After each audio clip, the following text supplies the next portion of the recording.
elements can be nested. This means that elements can contain other elements, right? So all HTML document must consist of nested HTML elements. The following example contains 4 HTML elements: HTML, body, H1 and P. So see, in the body you are putting 2 more elements. So these are known as nested HTML elements. One inside another element you have another. So that is the thing. Like here in the body you are giving H1P paragraph also. So nested tags can be there, right? So inside the paragraph also you can have heading 1 also, right? So that can also be there inside a paragraph tag. Heading 1 tag can be there, right? So this BR tag defines a line break and is an empty element without a closing tag. So BR tag doesn't, here you are giving BR in here.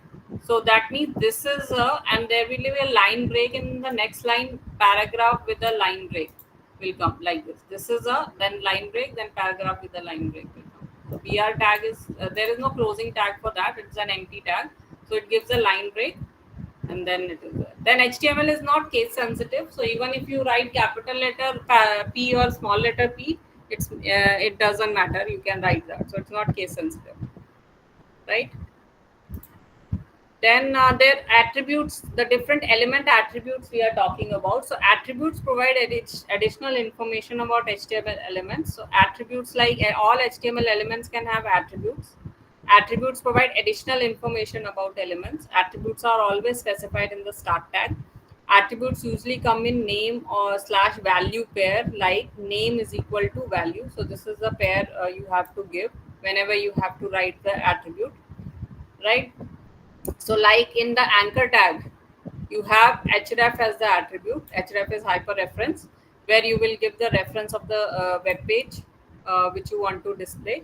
So this is one. Then so image tag has src, that is source, as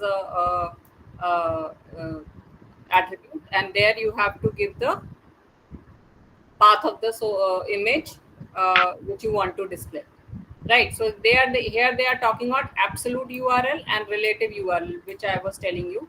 So link to an external image that is hosted on another website. Example, here they are talking about this is, so you have to give the full path of the image, right? So external images might be under copyright. If you do not get permission to use it, you may be violation of copyright. That is another thing. But if you have an external image, then you have to give the full path. And relative URL links to an image that is hosted within the website, within the same folder where your website is hosted. If you have an image there only, here the URL does not include the domain name. If the URL begins with a slash, it will be relative to the current page. So for example, like this they are giving. So this is the image inside the same folder where or is inside the same hosted website is there only. So image is also there, then there. So if the URL begins with a slash, it will be relative to the domain. So if it is relative to the domain, you can give a slash here, right? So then width and height are another attributes of the image tag. So here you give the width, how much in pixels, and height in pixels, right? We specify width and height of the image in pixels. Then alternate text is another attribute. So they are required attribute for image tag specifies an alternate text for an image. If the image of for some reason cannot be displayed, this can be due to slow connection or an error in the SRC attribute, or if the user uses a screen reader, whatever can be a problem, then this alternate text will be displayed.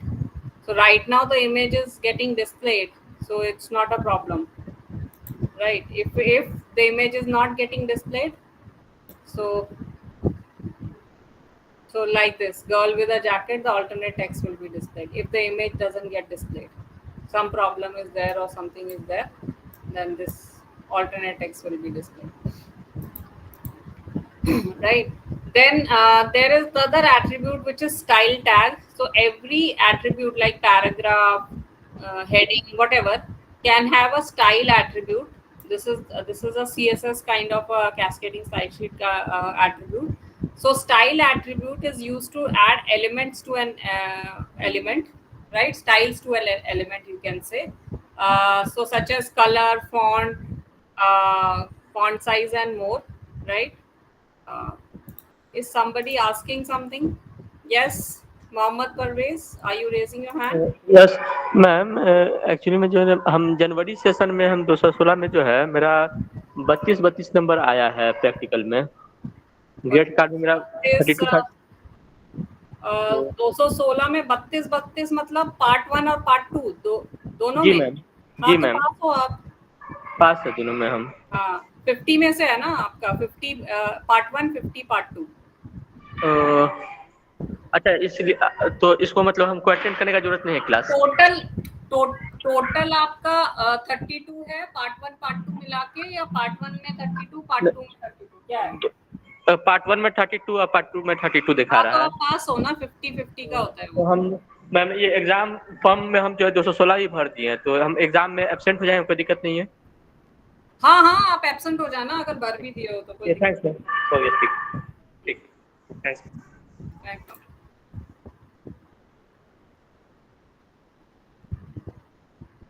So what were we? So we were talking about the style tag. So style tag is another element such as color, font, size. So these things you can specify in the style tag. So this is a CSS tag kind of a thing, attribute which can be added to elements. So what does cascading style sheet do? They give a proper design to your elements, different. So you can give a color, you can give the font, you can give the size.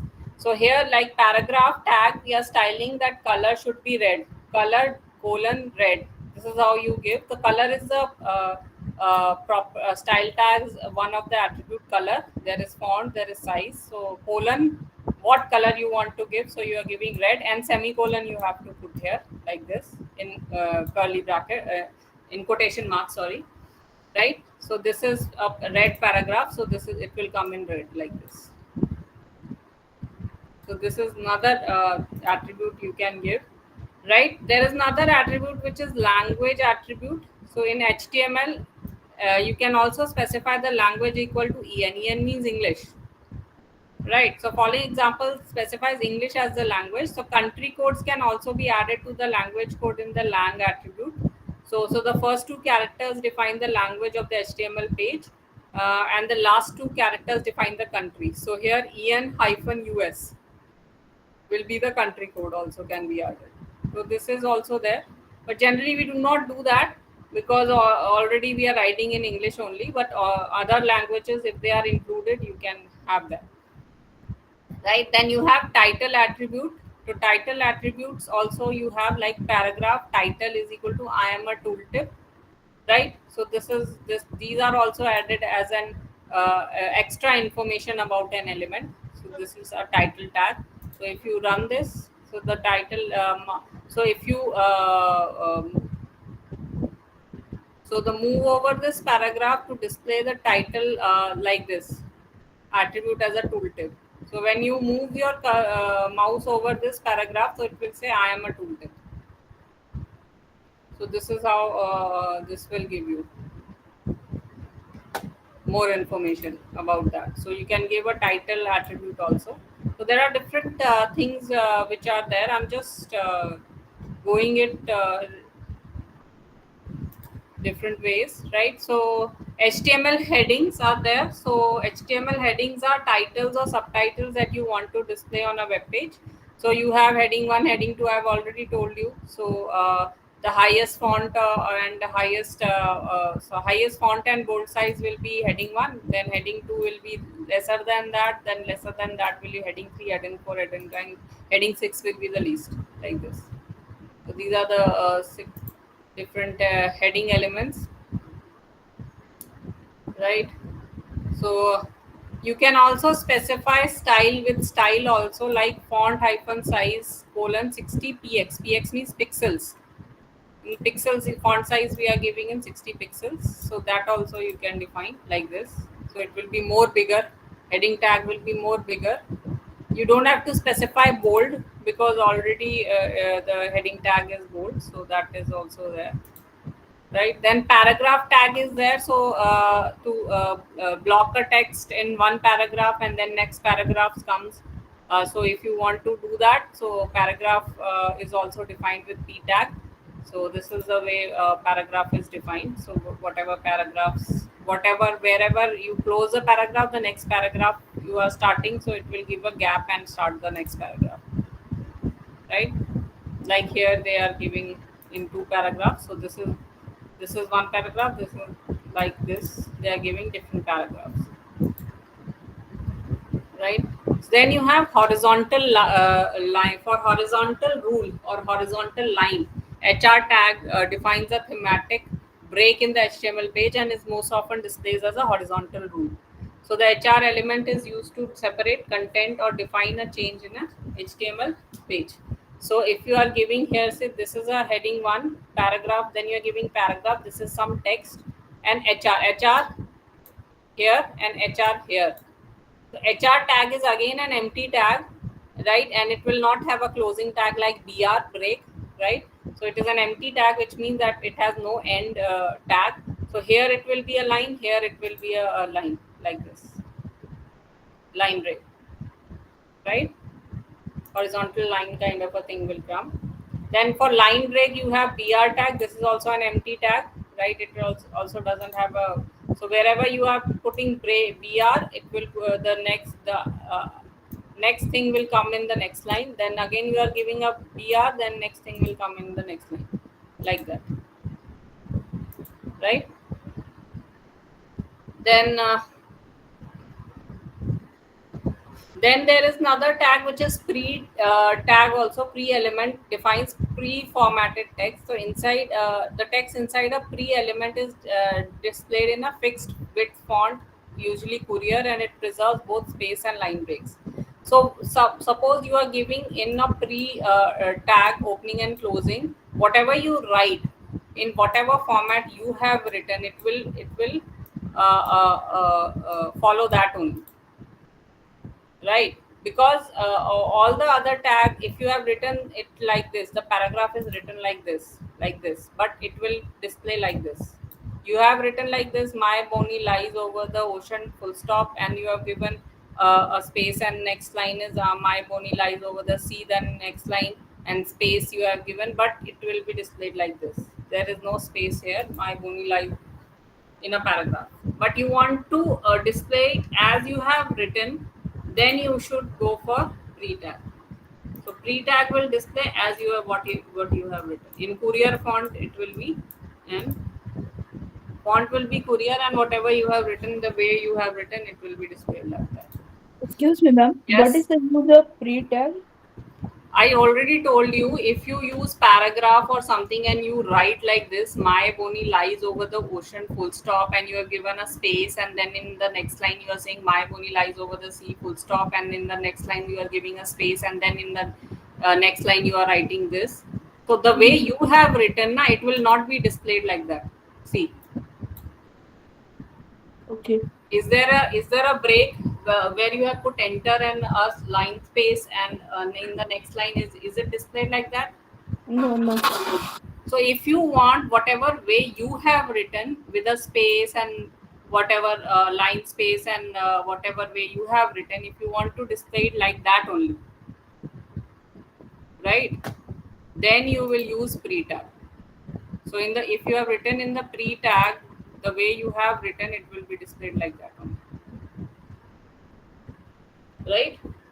Okay, got it. Yes. But the font will be Courier. Font Ma'am, they here we cannot change the font of our will. You can change it. You can write in the pre-tag the style tag, and you can say that Okay. font face, right? Then by default it will be Courier font only. So now they are talking about the style tag. So style tag is used to add styles to an element such as color, font size, and more. So like here they are giving I am red in red color, I am blue in blue color, I am big. So this is bold, font size is bigger, right? So here if you see paragraph here, so it is normal paragraph, I am normal. Then in next paragraph they are giving style is equal to color colon red semicolon. So this is the style color property they are using of the style. So here they are giving red. So this will I am red is coming here. Then P paragraph style is equal to color colon blue. So this is coming I am blue in blue color. Then paragraph style is equal to fonts hyphen size. This is the parameter font hyphen size colon 50 pixels. So I am big, so it is coming in a bigger font. I am big. So this way, right? So here also, so you in a tag, whatever tag you have, like paragraph tag, so that tag name will come. This is a syntax. Then style is equal to property colon value. So property is a CSS property, the value is a CSS value. So when we talk about CSS, there you will get the property and the value. Then background color. So CSS background color property defines a background color for an element. So suppose body tag is there, body part is there, style is equal to background hyphen color. So this is the property, CSS property, background hyphen color colon powder blue, right? So this what you have given in the, so all the full page, because you have specified the body is the content on the page content or everything. So the background color of that page will be powder blue. So background color is not another property, right? So here you are giving the heading 1 style background color is powder blue and paragraph style background color is tomato. So if you give that, so this is the tomato color and this is the powder blue. Heading 1 is powder blue, this is paragraph is tomato, right? Then text color. So CSS property color defines the text color. So if you say H1 style color is blue, P paragraph style color red, so it will change the text color to that color, right? So this is blue, so this heading is blue, in blue color it is giving, and paragraph is red, so the paragraph content text will be red, that way, that, right? Then you have font family, another CSS properties, font family. So you say style is equal to font family Verdana, or style is equal to font family Courier. So you, or Times New Roman, whatever font family you want to give. So font family is another property. So you give whatever is there. So this will come in Verdana font. This will come in Courier font, like this. This is Verdana. This is Courier, right? So you have font family. You have font size to give the size of the text, right? So font size is a CSS property. So H1 style is equal to font size colon 300%, 160%. So in percent also, your pixels also, px also you can give, or in percentage also. 300% is this, 160% is this way. So you can give in px also, pixels also. Then text align property is another CSS property, right? Style is equal to text align center, left, right, right? So all those things you can specify here. Text align center, both. So this is center aligned. It is coming, right? You can do that. So these are the some of the properties of you can specify for the different elements. Then you have HTML text formatting. So text formatting, you have bold, italic, underline, subscript, superscript, right? So for the bold you have B tag. There is important text, there is strong tag also, like bold, right? Italic is I, emphasized text is also there, that is EM, marked text is there, that is mark, smaller text is there, small, right? Deleted text is there, del, inserted text is INS, subscript is sub, and superscript is SUP, right? Subscript is x base 2, and superscript is x to the power 2, that is superscript, right? So bold and strong element, HTML B element defines bold text without any extra importance, right? So if you want to put some text in bold, so starting and ending tag B, starting with B and ending with /B is, so this is the bold text. This is how you have done that. So inside a paragraph you are putting bold, this is a bold, and closing the bold tag and then the paragraph tag. So the text between the paragraph will come bold like this. So you can do that, right?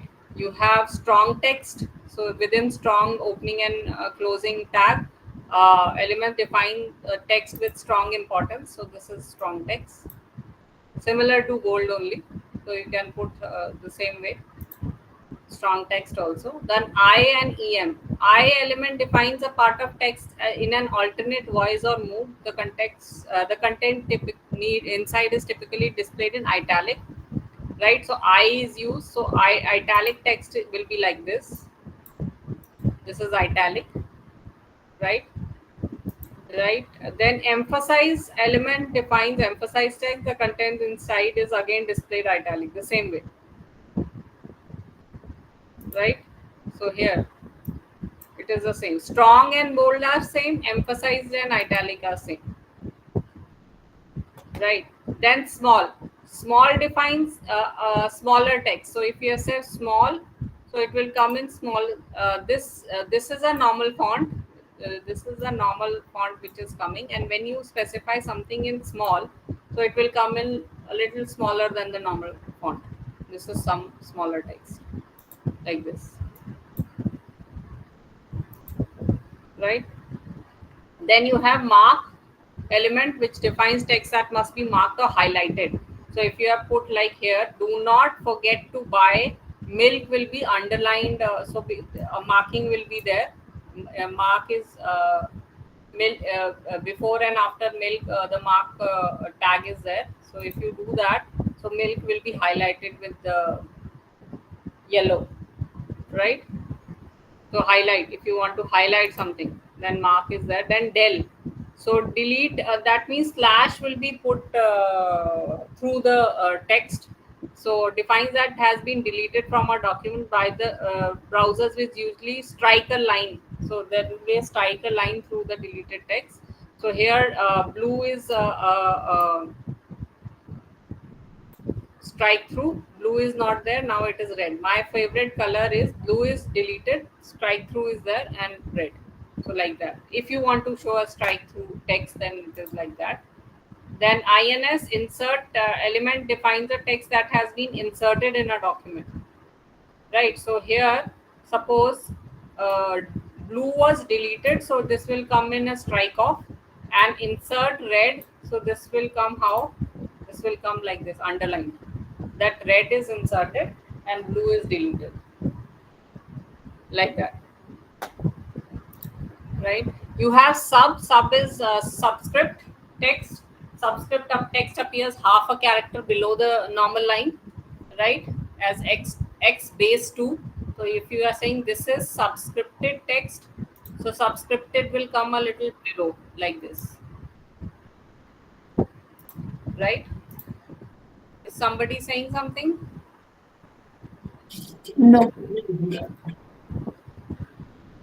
Right, then superscript is there. Superscript is x to the power 2, like here www, and to the power 1 is put here, right? So that is superscripted. So superscripted will come like this. Sub is for superscripted, opening and closing, right? So these are the some of the things you can use for formatting. Then quotation and citation elements are also there. You have block quote, Q, abbreviation, address, site, and video. So you can read that. This is extra thing which is there. You don't require it for the examination, but this is also there. Block quote is there, which defines a section that is quoted for another source. So you can give a quote that this is from the another source. So you have given the source also here, right? The site, right? Then Q is for quotation, right, which defines a short quotation. So this is from here, build a future, which is, so this is a quotation which is displayed like this. So it will be in quotation mark automatically, right? Then abbreviation is there, right? So ABBR title is World Health Organization. You have given WHO and ABBR. So here abbreviation will be this. So when you put your cursor on that WHO, it will give the full form of that World Health Organization. That is there. So AVBR is abbreviation for giving abbreviation of a particular thing. Address for contact information is also there. So address tag and closing address tag, within that written by John this, and with break you have given that. So like this, the address is given like this within the address tag. So that is there, right? So video is there, but the site is also there, which defines creative work, right? Site the screen by advert this. So it will come in like italic format like this. So site is there, right, to specify that it is a creative work, right? Video bidirectional override is there. So video tag is used to override the current text direction, right? So this text will be written from right to left, right? If I say video direction, dir is the attribute or property of video. Dir is equal to RTL, right to left, right? So it will see right to left. So this line will be written, so it is written from here to this, like this, if you see here, right? So that is there. You can say a mirror image kind of a thing. So these are also different things you can specify. Then HTML comment, to give a comment in HTML, you can add comment. They will be not seen as a part of a HTML tag. These will be just treated as comments, right? But they help document your HTML source code. So like here in exclamation hyphen hyphen, write your comment here, and hyphen hyphen, like that. So notice that there is an exclamation in the start tag, but not at the end tag. So at the end you don't have exclamation. At the starting only you have an exclamation. So this is how you give a comment. This is a comment.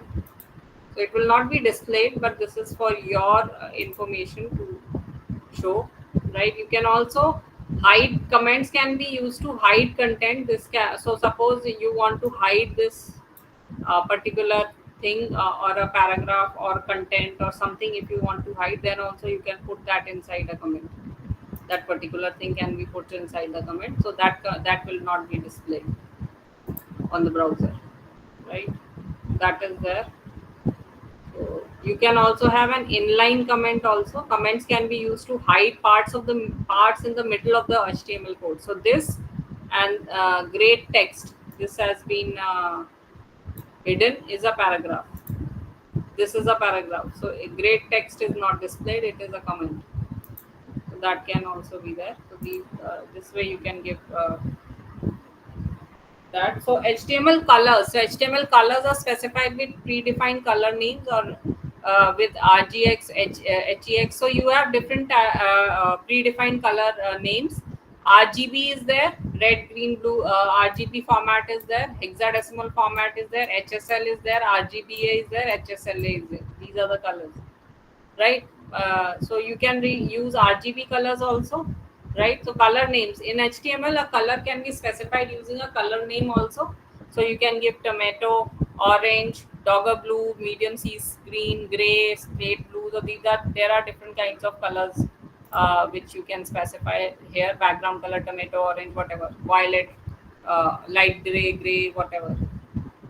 The different color schemes you can use. So 140 standard color names you can see here. What are the different color names, right? Then background color, different background colors you can give, like here they have given, that is there. So background color is coming like this for the style, right? So text color also you can give, right? Then border color also you can give. For border color, style border colon 2px, 2 pixel border. That means the width of the border will be 2 pixel. And solid tomato. Solid means there will be a line and tomato will be the color, like this. 2 pixel solid dogger blue, 2 pixel solid violet, right? So border color also you can give. There you can also give the color values. So in HTML, colors can also be specified using RGB values instead of, or hexadecimal values, or HSL values, or RGBA values and HSLA values. So there are different things which are there. So the following three divisions element have their background color set with RGB. So here RGB is 255, 99, 71. This color will be there. In hexadecimal, this color is hash FF6347 code. In HSL, it is 9, 100%, 64%. This kind of a thing. This is how you define in different color formats. The following two div elements have background color in so this is RGBA and HSLA. So here you have four things. So which add an alpha channel to the code. Here we have a transparency 50% transparency. So here you can also have transparency also added. 50% transparency is also added apart from this color scheme. But you may not remember all these things. If you want to take the colors, so you can go for the different format colors, otherwise you can go for the name of the color, doesn't matter.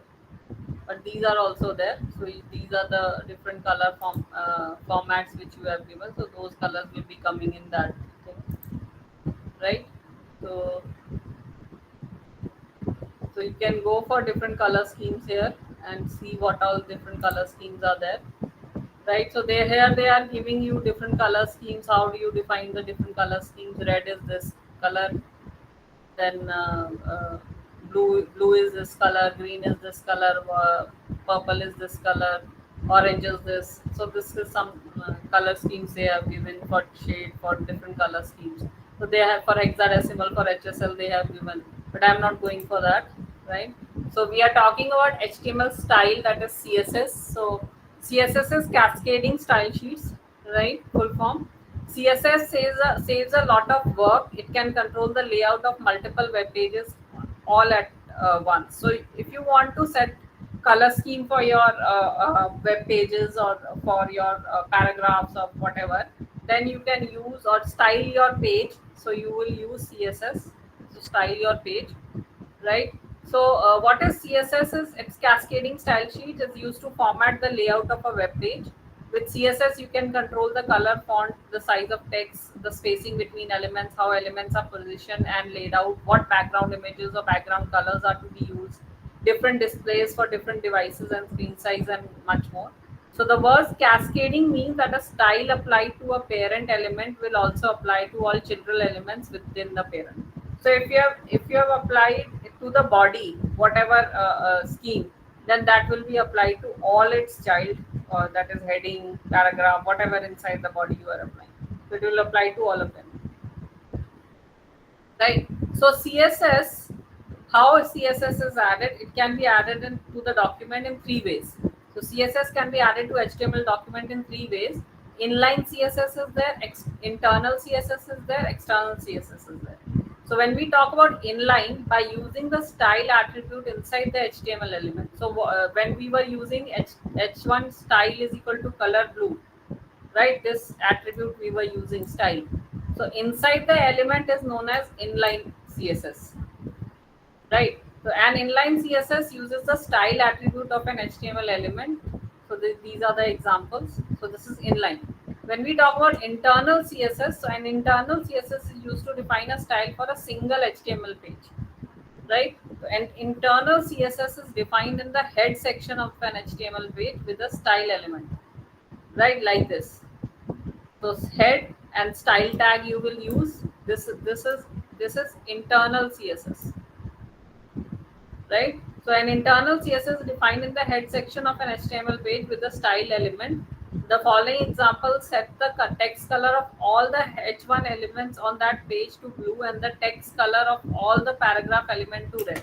So if you see here in the head, we are giving style tag, style element, and we are saying body in curly brackets, background color colon powder blue, curly bracket semicolon curly bracket close, h1 curly brackets color blue, paragraph color red.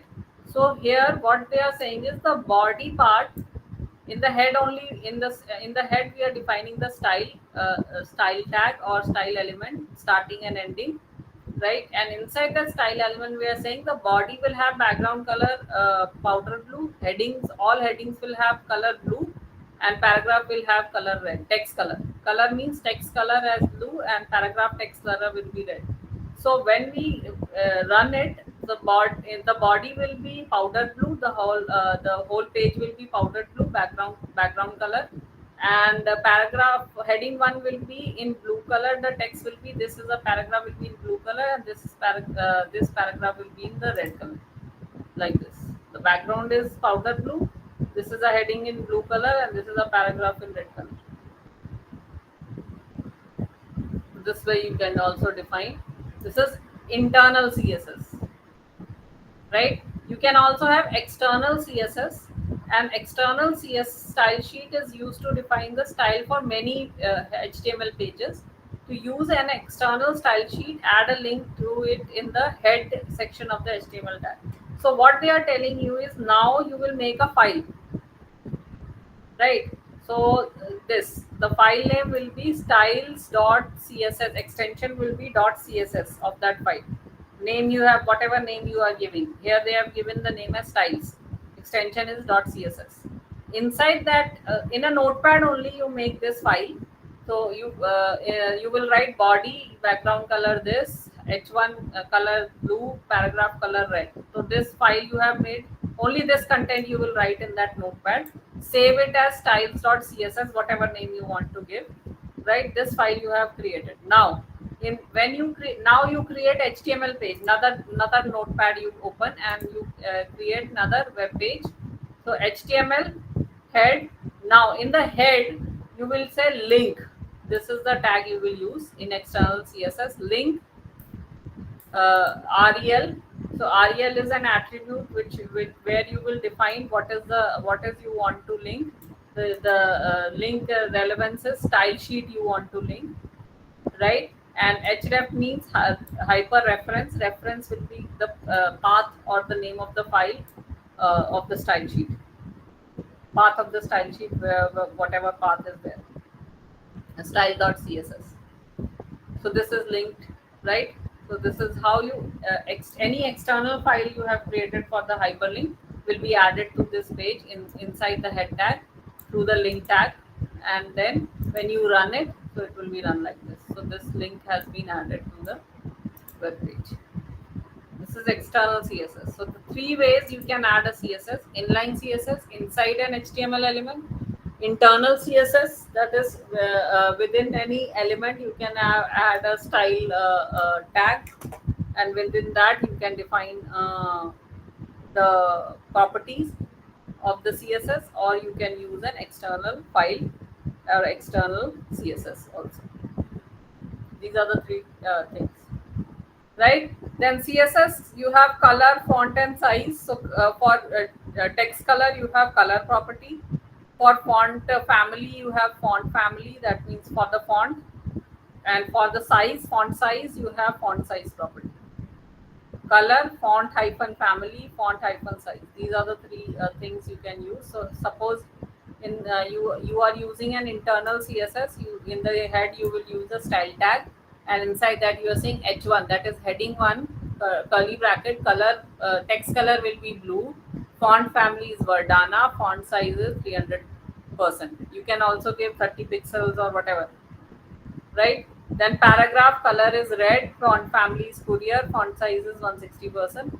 So this is the internal CSS you have created, right? When you run it, so this will be blue color, font family Verdana, and 300 pixels font size.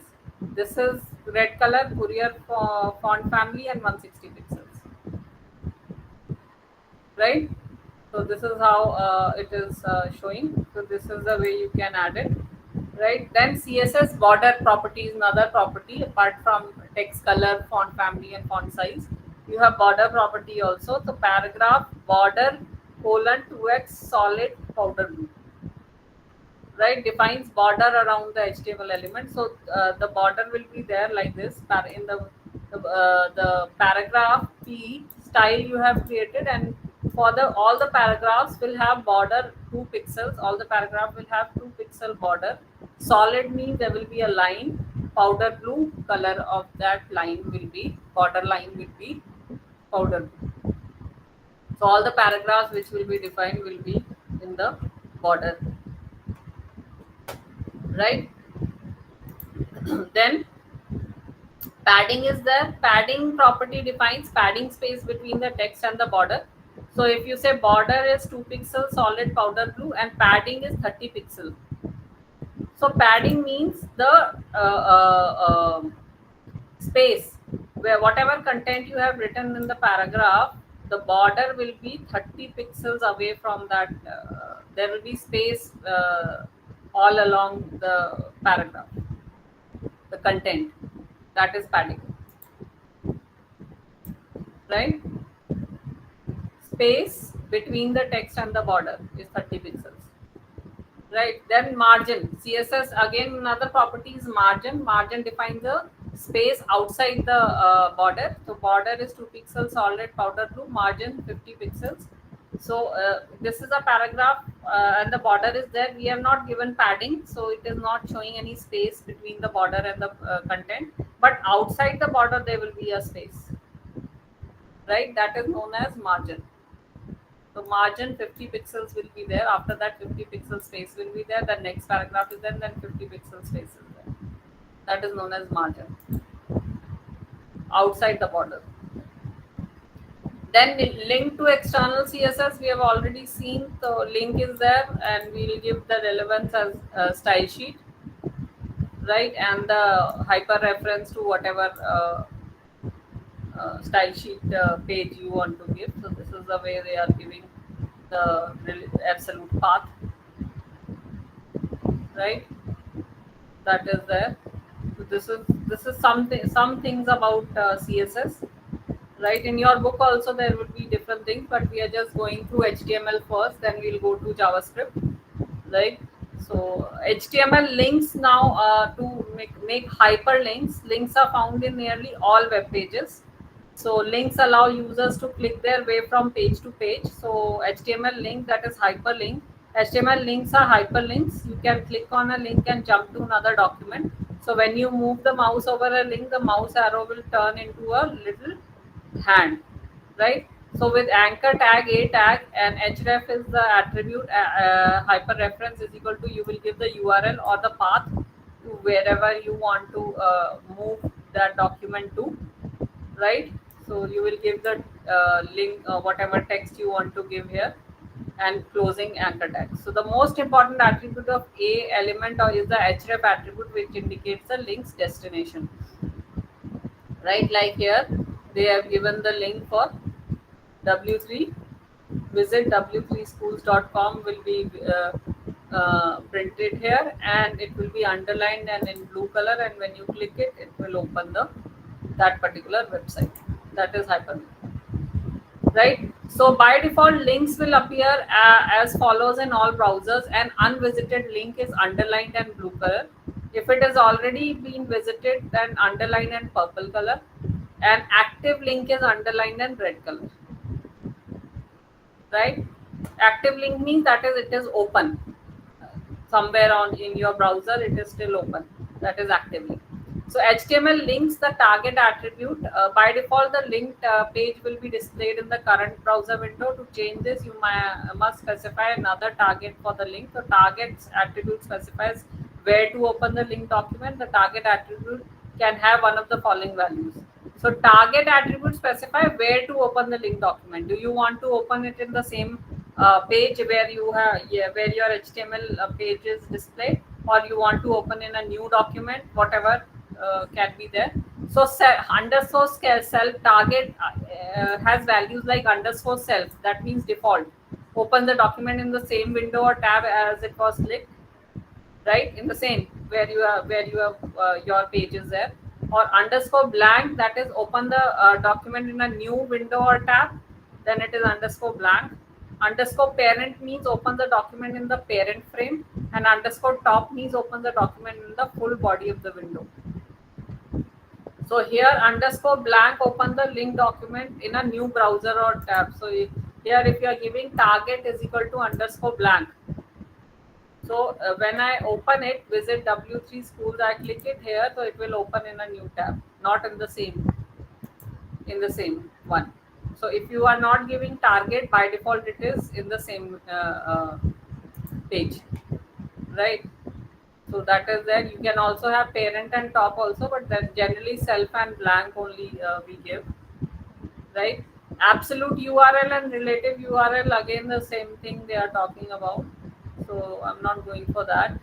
Then use an image as a link also. You can also use an image as a link. So in the hypertext a tag href is equal to default.asp they have given, then inside that you are saying this is the page you want to display, the reference is this page, and you want to display an image, not a text. Like we were showing visit W3 schools, we were writing text, right? We were writing text here, like here W3C or Google's or HTML images. We don't write text, we are not writing text, we are showing an image. So here we are using inside the a tag image srcs, the image path with the name of the image and alternate text if it is there, or style also we have put style tag, width is this much, height is this much, and inside the a tag only. So it will display an image, not anything. When we click on that image, it will open that page, that kind of a thing. So you can also do that. Link to an email address also. So a href is equal to mail to, and you will give the mail address colon, right? So here if you click on send mail, so it will open that in an Outlook, whatever format.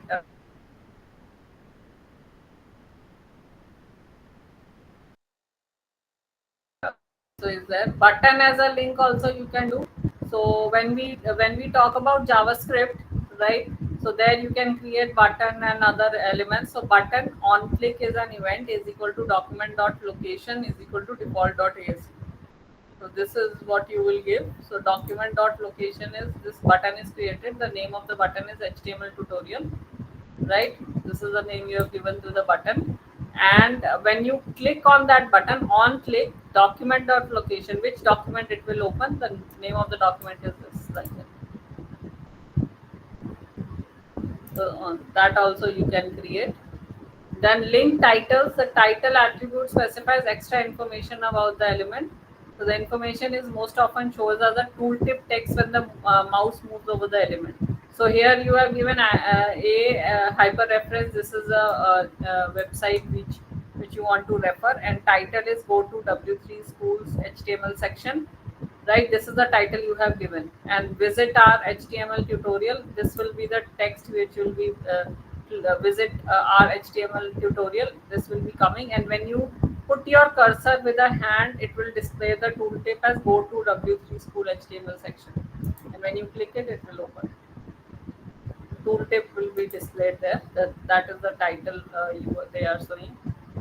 Then again they are talking about absolute URL and relative URL, right? So these are the different things they are talking about, right? Then link color is also there, so you can also specify link color with the in the style sheet, like style a colon link color green, background color transparent, text decoration none, a visited. If first the initial link, by default it is blue, right? So right now they are saying it should be green color and background color should be transparent and text decoration should be none.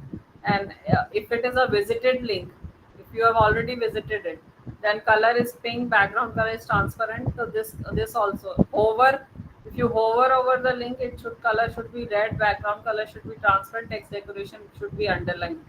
And active link, it should be color should be yellow, background color. So you can also specify your own colors also. Text decoration is underlined like that. So if you see here, so this is a normal link, it will be green color because I have not visited it. It's in green color. It is background is transparent, that means there is no background color here and no decoration is there, no underline or nothing is there. Then if I visit this link, so if you see hover means when I put my cursor over the link, that is hover, it is red color, transparent, and underline it will become. See, right? And when I visit it, so in a new page it is opened. Now it will become in pink color and background transparent and none. It becomes pink color, right? That is what it is telling. right? This is the way you can also give your own colors. Link buttons are also there. So here they are: a link, a colon visited, background color this. So they have also given a link and visited color, both the same thing. Over, active, so red color,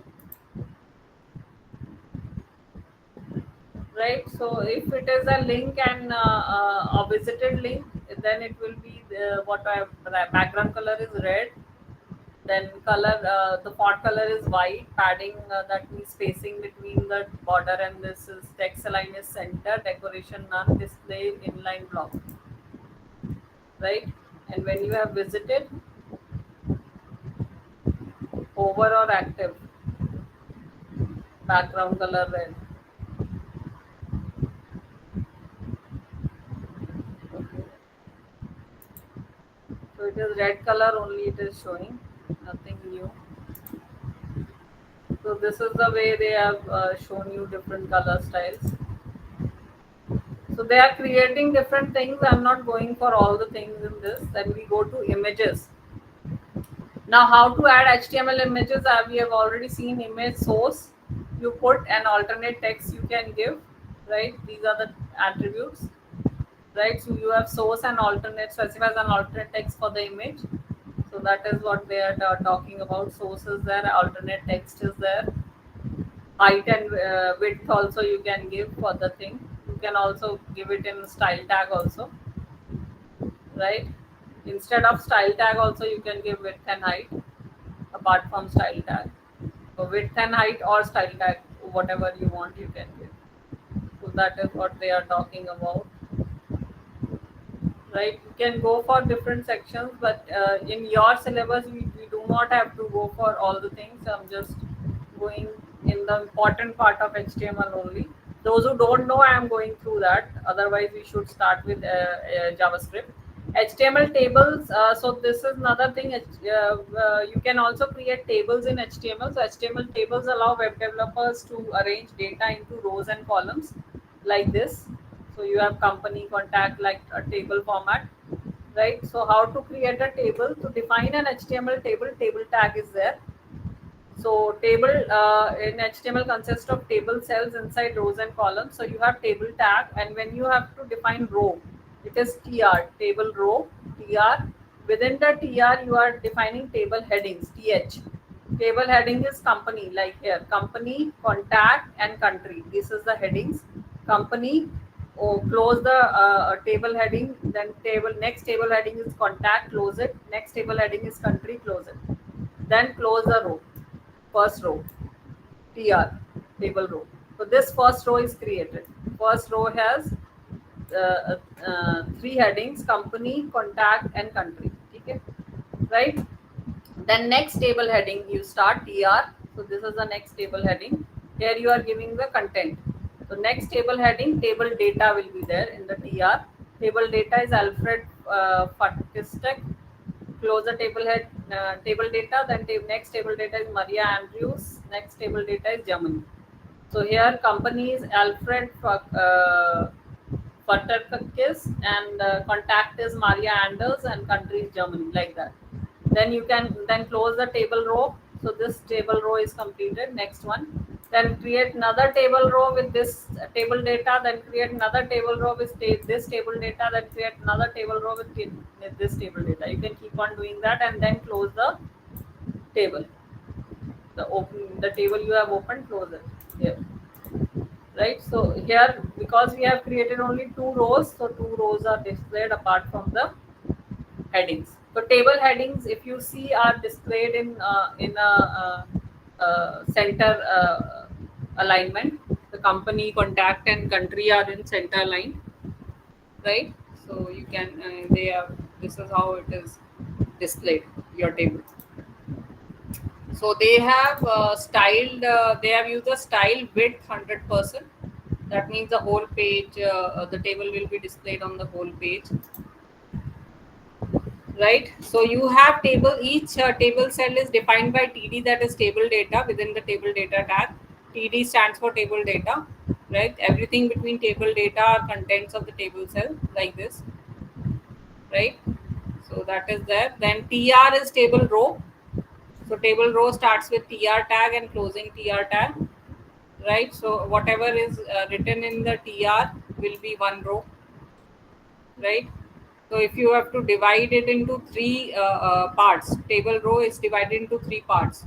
First is Emil, then is Tobias, then is Lean. So it will be divided into three. 1, 2, 3, 1, 2, 3, like that. The row, right? Then table headers, through TH you put table headers, like in the first row you are putting table headers person 1, person 2, person 3, and the second row you are putting table data ML to be this. So the it will create this is person 1, person 2, person 3 are headings, and the next will be the data ML Tobias. These are person 1, person 2, person 3 elements, right? So this is how you create a table. You can also put table borders also if you want. So add a border using CSS property border on table th and td. So if you set in the external style sheet, or in internal style, you say table comma th comma td border colon 1 pixel solid black. So it will come like this,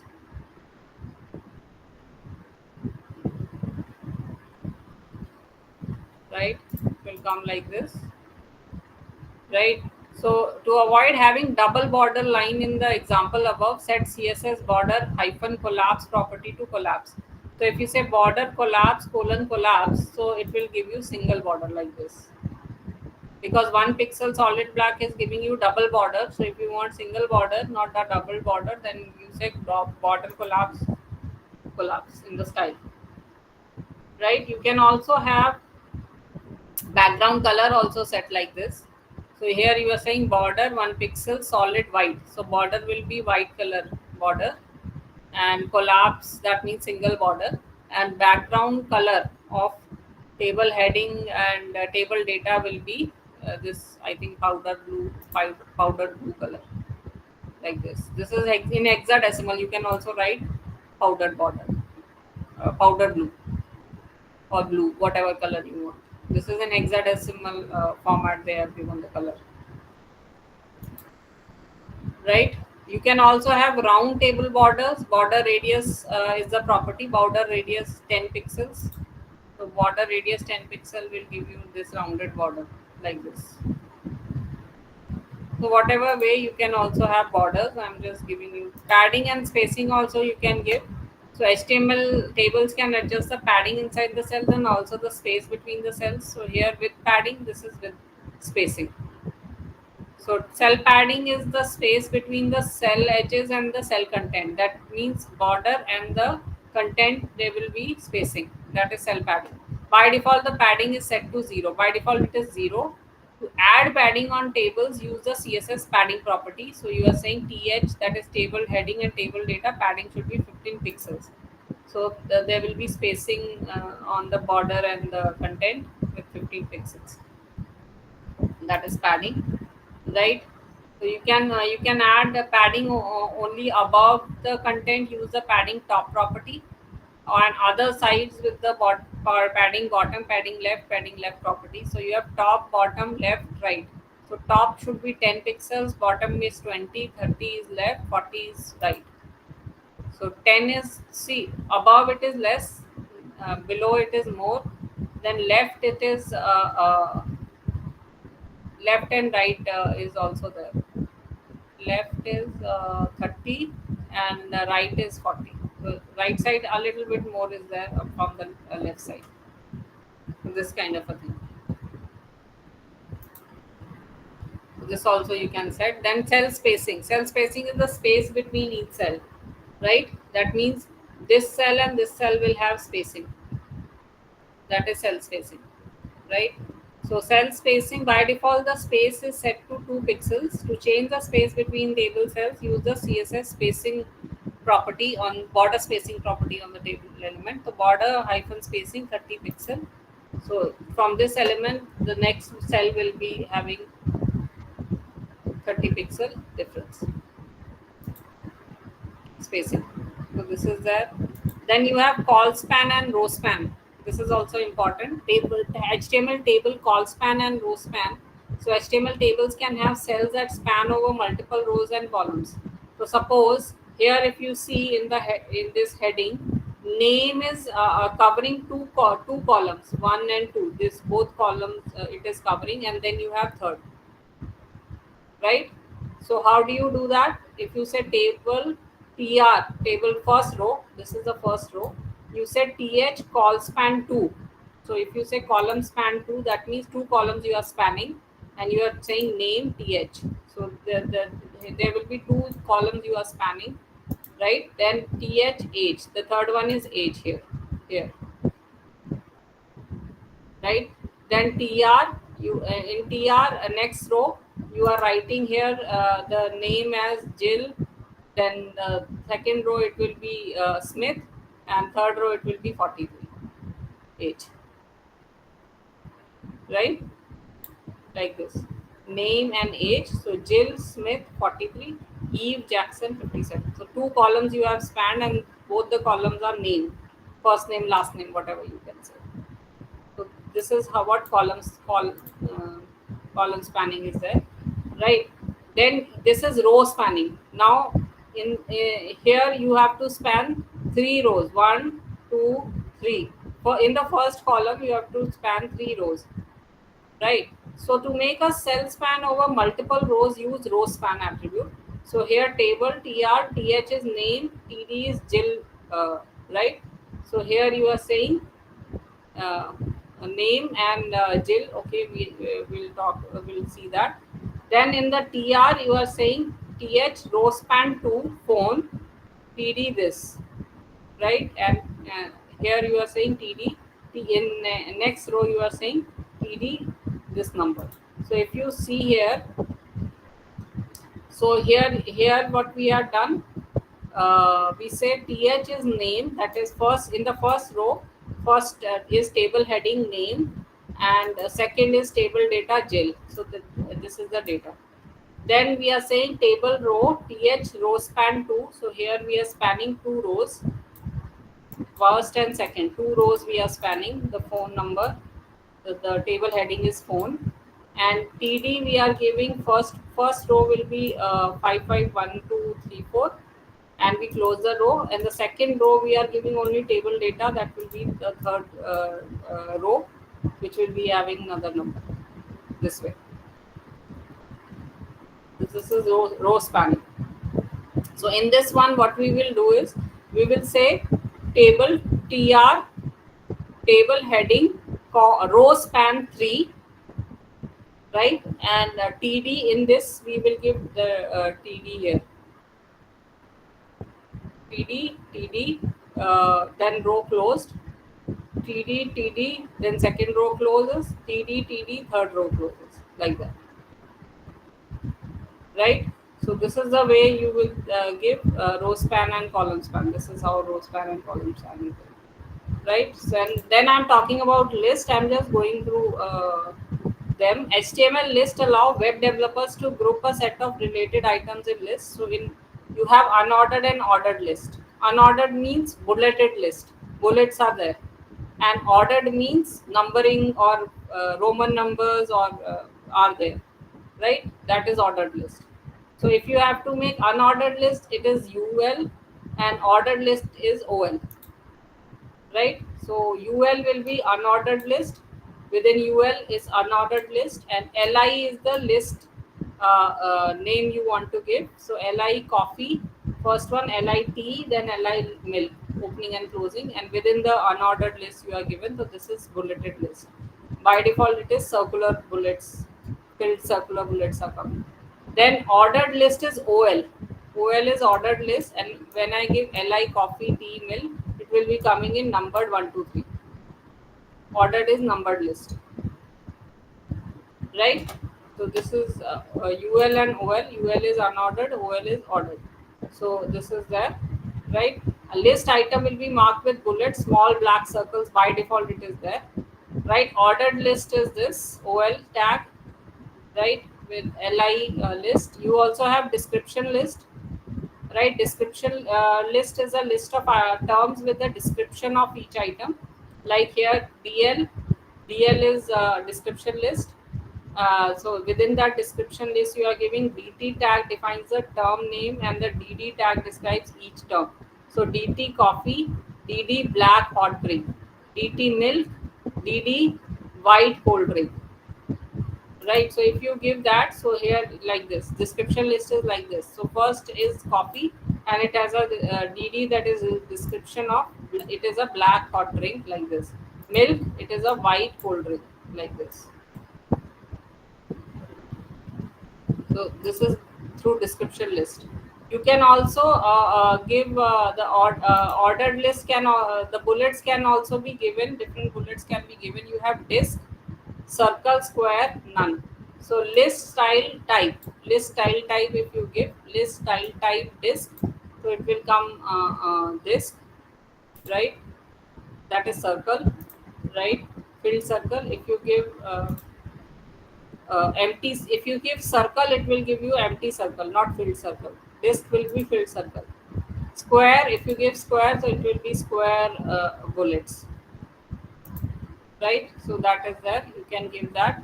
Also, or in ordered list also you can give different kinds of list, right? That is type is equal to 1 a small a capital I small I. So one means by default it is type or attribute.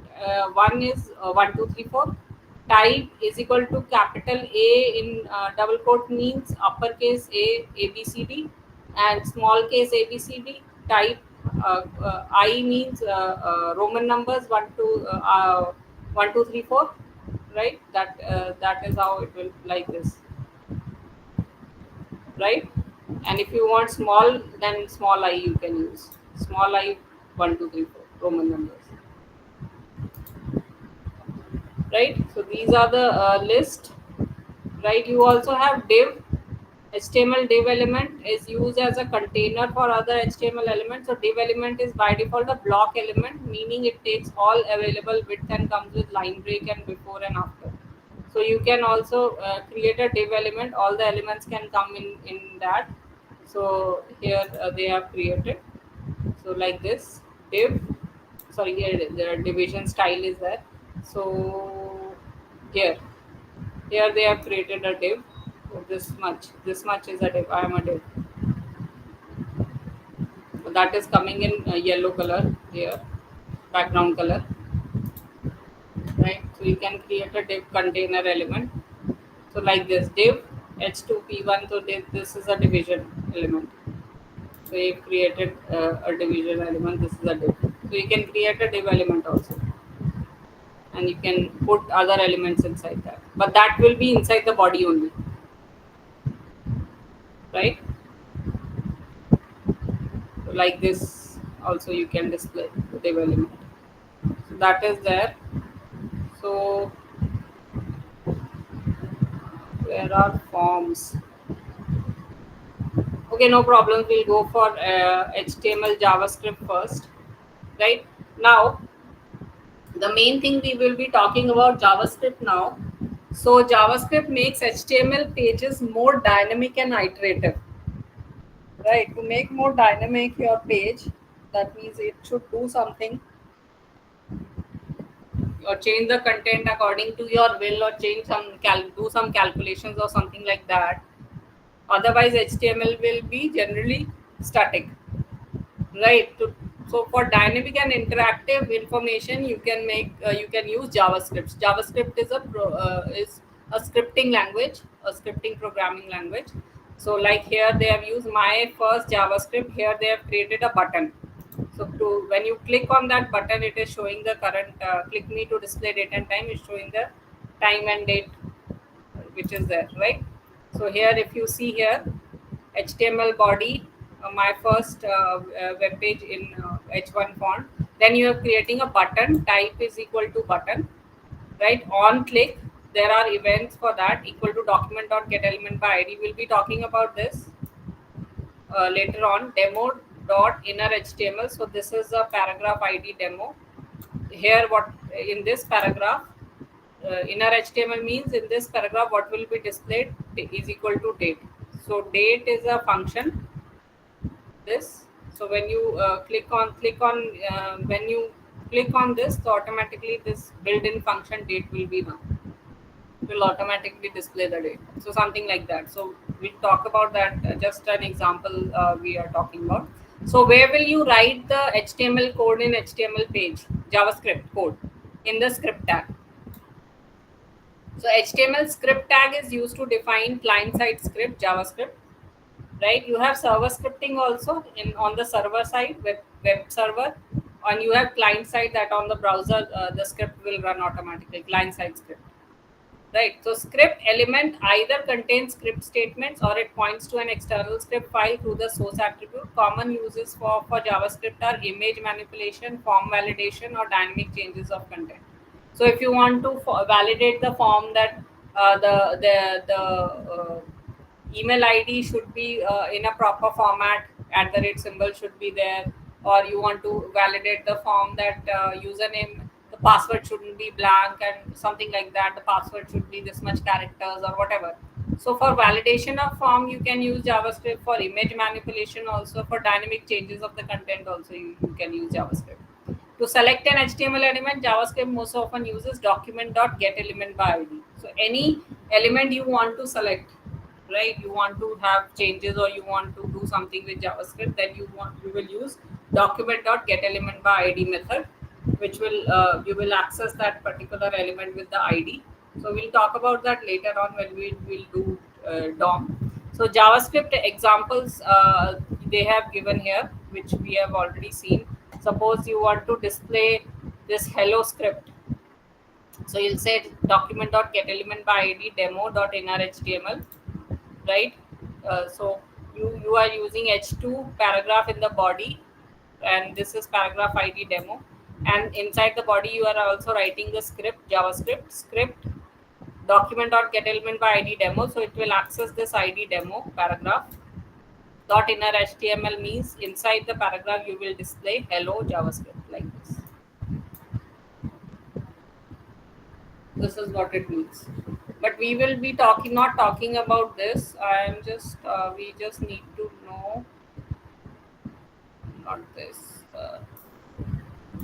Only JavaScript we talk about first. So the programming part.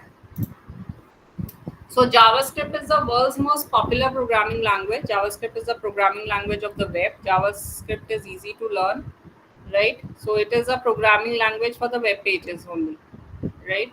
It's the most important programming language, right?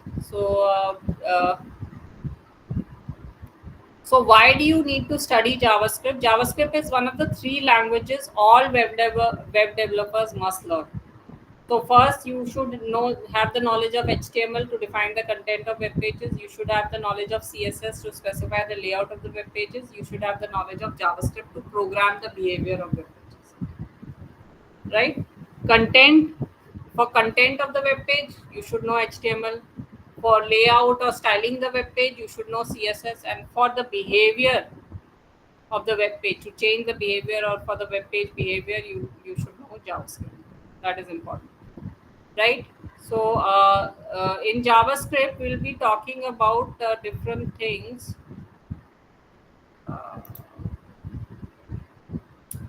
So here again they are talking about getElementById by ID method. I'm not going for that right now. Here they are saying document.getElementById by ID method we will be using. Right. So you can use in single quote or double quote, whatever you are writing. You can the string, whatever string you are writing, you can put single quote also, double quote also. It is allowed here.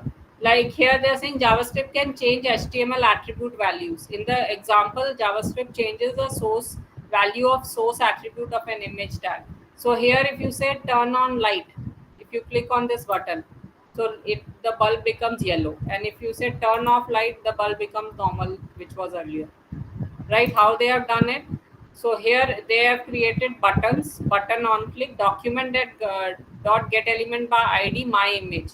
So my image is this image, the normal image, dot source is equal to pic underscore bulban dot gif. So the source is this one, right? So my image first is the name of the image which will be displayed,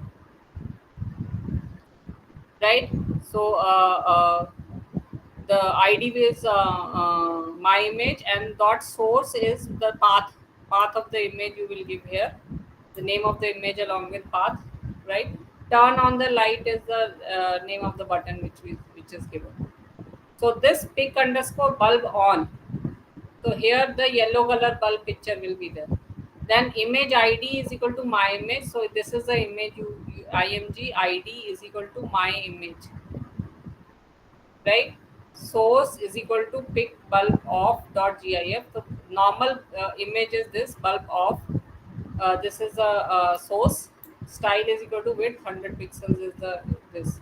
So when you click on this turn on light, so right now it is pic bulb off image. When I click on turn on light, the source becomes pic bulb on image. And when you click on the get element by my image source pic bulb off, again this bulb off image is uh, done. When you click on this, the same image comes in, which was the starting. This is how they have created it, right? It's just an example. So in JavaScript, when we write a code, like when we create a button, that time, could you please show that coding again? Yes, you can do the coding. You can also put a function also.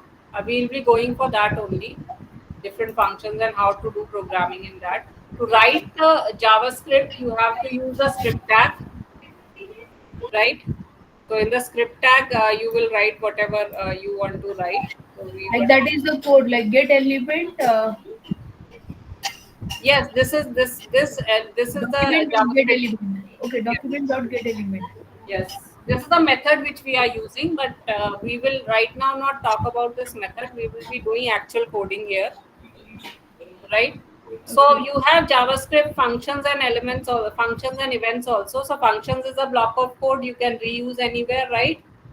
So you can call them and execute the function. So JavaScript function is a block of JavaScript code that can be executed when called for. For example, a function can be called when an event occurs, like when the user clicks a button. So events are like on click, right?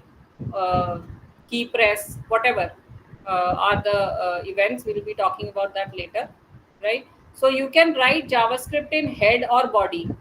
The script can be added in the head section also, or you can add it in the body section also. Here in the body also you can add. So inside the body also you can add, inside the head also you can add. So here you are writing script function. This is the name of the function. Start with function keyword, and this is the name of the function, and in curly brackets you are giving the body of the function, something like that. So functions are given like that, right? So when you want to call that function, so here they have created a button. Type is equal to button. On click is the event is equal to my function. They are calling this function my function. So when you click on that function, right, try it, this button, you click on it, it will automatically run this script calling this function. This is a JavaScript function. This is how it does. Then again in the body you are giving the function. You can also give it in the body. In the body only you have defined the button also, so that is also allowed, right? Right. So Like in function, there are two types, like call by value and call by reference. So in this, is there any difference between, like when we describe function in between head and only thing is placing script at the bottom of the body element improves the display speed, because script interpretation slows down the display. okay, it's placing script at the Bottom of the body, display the speed only. Okay. it increases the speeds actually, display speed, if you put it at the bottom of the body. Otherwise, there is no interpretation of call by value and call by reference. right? You can also have external JavaScript, right? Inside body and head is internal JavaScript, but you can have external JavaScript also. That means you write a file. Inside a file, the extension of that file should be .js, like we were writing external CSS, right? So you can take a notepad, write the function in that, the function of JavaScript in that, and save that file with the name .js extension. And then you call that file in this, you will write script source is equal to, and that name of the file should be given there. You can also have external JavaScript also. So file can also be created. So external JavaScript advantages are what? That placing script in external file has some advantages. It separates HTML and code. It makes HTML and JavaScript easier to read and maintain, and cached JavaScript file can speed up page loads. So that is why. You can have external also. Then you can give the path again relative, and that is there. So this we will talk about later on. Inner HTML and all that, I'm not talking about that. We'll go to JavaScript statements. So suppose I want to declare variables, like you must have studied C or C++ or Java, whatever anyone have studied in their graduation, those who are from computer background. Then you must have seen that we need to declare variables, right? So in JavaScript also, how we can declare variables like let x comma y comma z. Three variables we have. With let statement, you can declare variables. So x is equal to 5, y is equal to 6, and you are saying z is equal to x plus y. Right? So if you see here in the script, in the body only we are writing the script. In the script, I am saying let x comma y comma z, x is equal to 5, y is equal to 6. We are initializing the values of x and y. Z is equal to x plus y. We are adding the value in z. And then when I want to display the value of z, I am saying document.getElementById by id demo.inner HTML is equal to value of z is plus z plus is concatenation. And here full stop is displayed. So the value of z is 11. So here the value will be displayed. So where it will be displayed? In this paragraph. The ID is demo. So it will get element by ID demo. It will access this element. Dot inner HTML means the in the paragraph what is to be displayed. The value of z is 11 will be displayed. Right? So this is how. So we are writing simple JavaScript programs. So computer program is a list of instructions to be executed by a computer. So programming language, these programming functions are called statements. So JavaScript program is a list of programming statements we are talking about.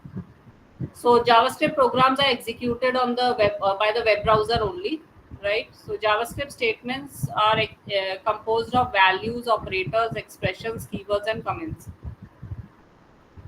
Right? So this is a simple JavaScript statement they are talking about, but we are not. And you have to end the JavaScript statement with a semicolon, like you used to do in C, C++, and all that, right? So you have to end it with a semicolon. If you see here the statements, right? So when separated by semicolon, multiple statements in one line are also like, if you say A is equal to 5 semicolon, B is equal to 6 semicolon, C is equal to A plus B, that means these are 3 statements in one line, right? And if you give JavaScript ignores multiple spaces, you can add white spaces to your script to make it more readable. So if you say let person is here, you have put space, here you have put space, so it doesn't matter, it is okay. And if you say let person equal to, there is no space here, then also it is okay, no problems, it will accept both the things, right? A space is put to, okay. So you have operators like we'll talk about the different operators. So if you say document.getElementById demo.inner HTML equal to, and here you are writing in the next line hello dolly semicolon. So for best readability, programmers often like to avoid code lines longer than 80 characters. So if a JavaScript statement does not fit in one line, the best place to break it is after an operator. So equal to is an operator. So after an operator, you can break it. Not with dot. At dot, don't operate it. Plus, minus, multiply, divide, equal to. With those operators, you can break the line. Then JavaScript code block is within what you have to write in curly brackets, like in C++, you are writing in curly brackets. So here also you will put your code block in curly brackets. There are different keywords in JavaScript. Keywords are special words which you cannot use for other things like var, let, const, if, switch, for, function, return, try. These are some of the keywords which you cannot use as variable name. These are special words, right? Then syntax, we are talking about JavaScript syntax. So var, you can declare with var also, you can declare a variable. With let also, you can declare a variable. Var x, let y. How to use the variable? You can initialize the values of the variable. X is equal to 5, y is equal to 6, let z is equal to x plus y. Right? Then, so this is how you so you have fixed values, variables, fixed values, variable values, right? Fixed values are literals and variable values are variables. So literals are constants, means, right? Fixed values are there. Numbers are written with or without decimals. So with decimal or without decimal, whatever. So these are constant values. So this is another constant value. And strings are written in single or double quote, right? JavaScript variables, if you have to have in a programming language, variables are used to store data values. So JavaScript uses the keyword var, let, and const to declare variables. And equal sign is used to assign values to a variable. So here, let x, first you declare the variable, then say x is equal to 6. So here, like in Python also, you do not have to specify that what data type of the variable is there, whether it is a string or a integer or whatever. So here also you do not have to specify that it is an integer or a float or a string or whatever. So just say, just use the keyword let and x. That means there is a variable x. Now, whatever value you specify inside that variable will be the value of that variable. Will be the data type. Integer you specify, so it will be integer. If you specify float, it will be float. So that is it. So there are different operators in JavaScript: plus, minus, multiply, divide. So you know that according to the BODMAS rule, what will be solved first? First brackets will be solved, then your multiplication will be done, right? 11 into 10, 110, right? So that is there. For assigning the values, you have equal to operator, right? So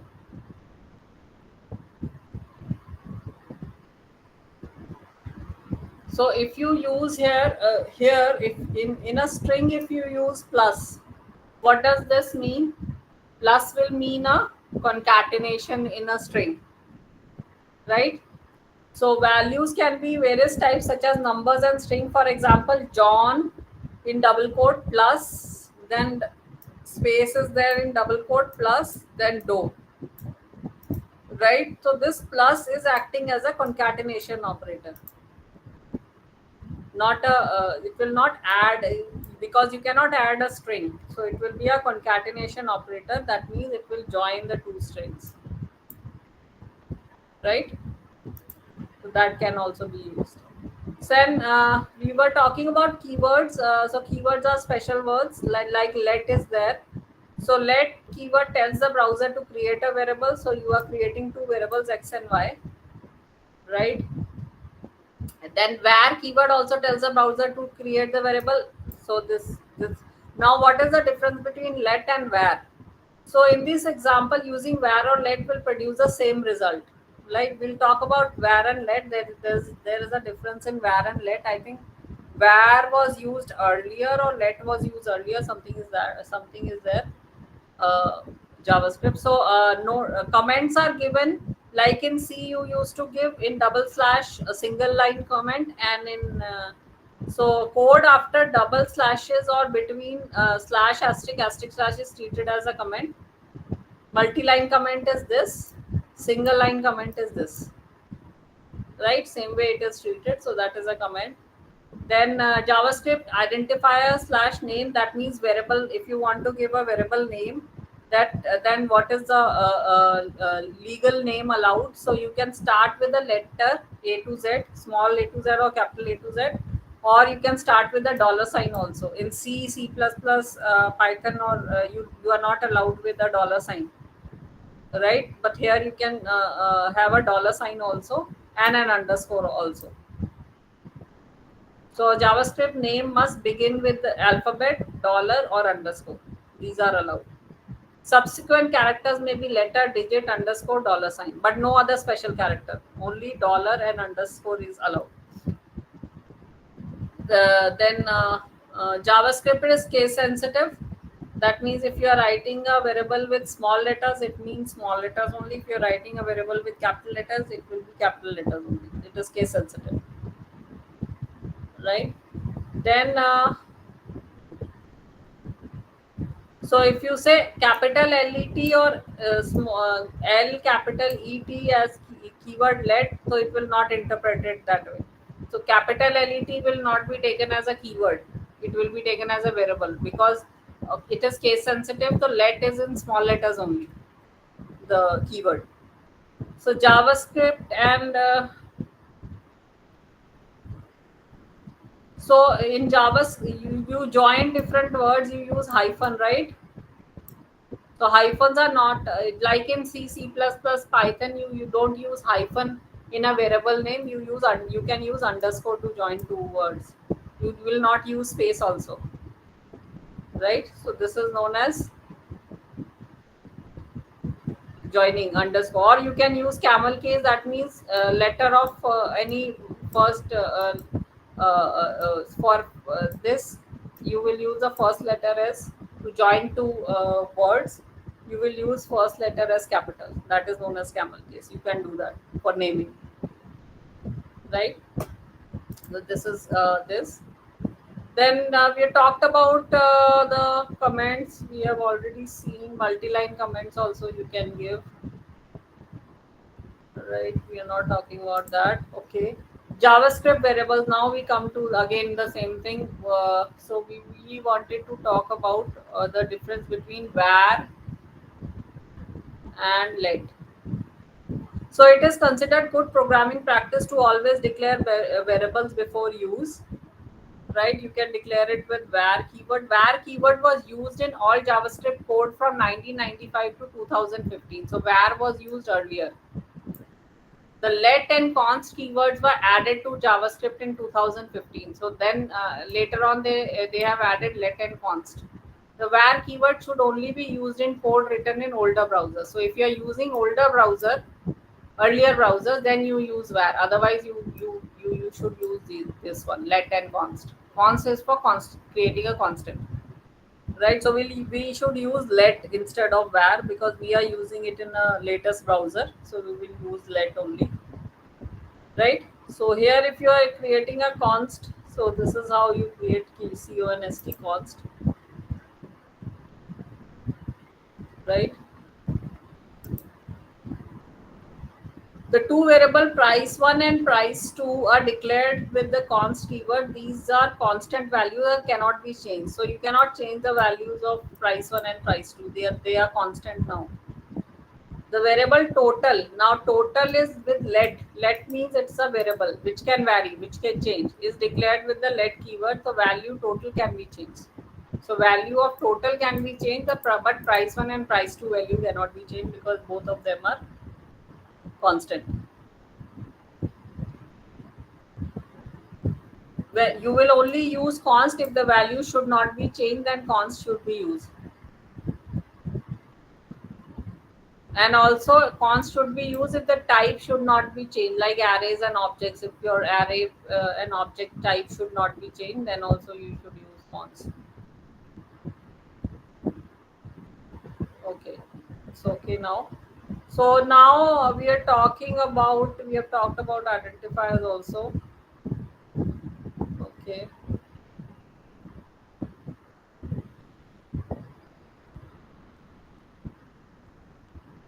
We have equal to as assignment operator. Data types. Now JavaScript variables can hold numbers like 100 and text values like John Doe. In programming, text values are called text strings.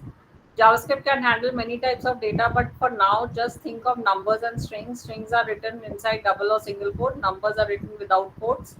If you put a number in quotes, it will be treated as a string, text string. So you do not have to specify the data type. Whatever you are writing in that variable, that will be treated as that type of word, right? You can also create in one statement only, like let person is equal to John Doe, comma, car name is equal to Volvo, comma, price is equal to 200. In one go, you are declaring three variables and also assigning the value to that variable, right? You can also do like this, right?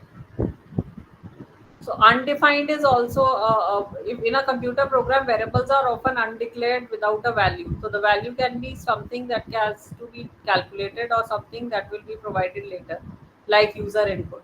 So variable declared without a value will have the value undefined. The variable car name will have the value undefined after the execution of the statement. So let car name, you have not assigned any value to the car name, so it is right now undefined. There is no value, right? So if you say where car name is equal to Volvo, and again you are saying where car name. So if you redeclare a JavaScript variable declared with where, it will not lose its value. So this car name will also have the value Volvo right now, because you have redeclared it, again declared it with the same name. You cannot redeclare a variable declared with let or const. So let or const, the latest one, you cannot redeclare a variable. The same name you cannot give. With the older browsers, you used to use var. With that you can redeclare, but with let and const you cannot redeclare. Then JavaScript arithmetic they are talking about. So plus can be used for concatenation also, right? Then dollar sign can be used as a variable name also. So they are talking about that dollar sign can be used, right? Underscore can be used with the variable name. So that is what they are talking about. So let also they are talking about. You can use let to declare a variable. We have already seen that. I'm not going through again and again.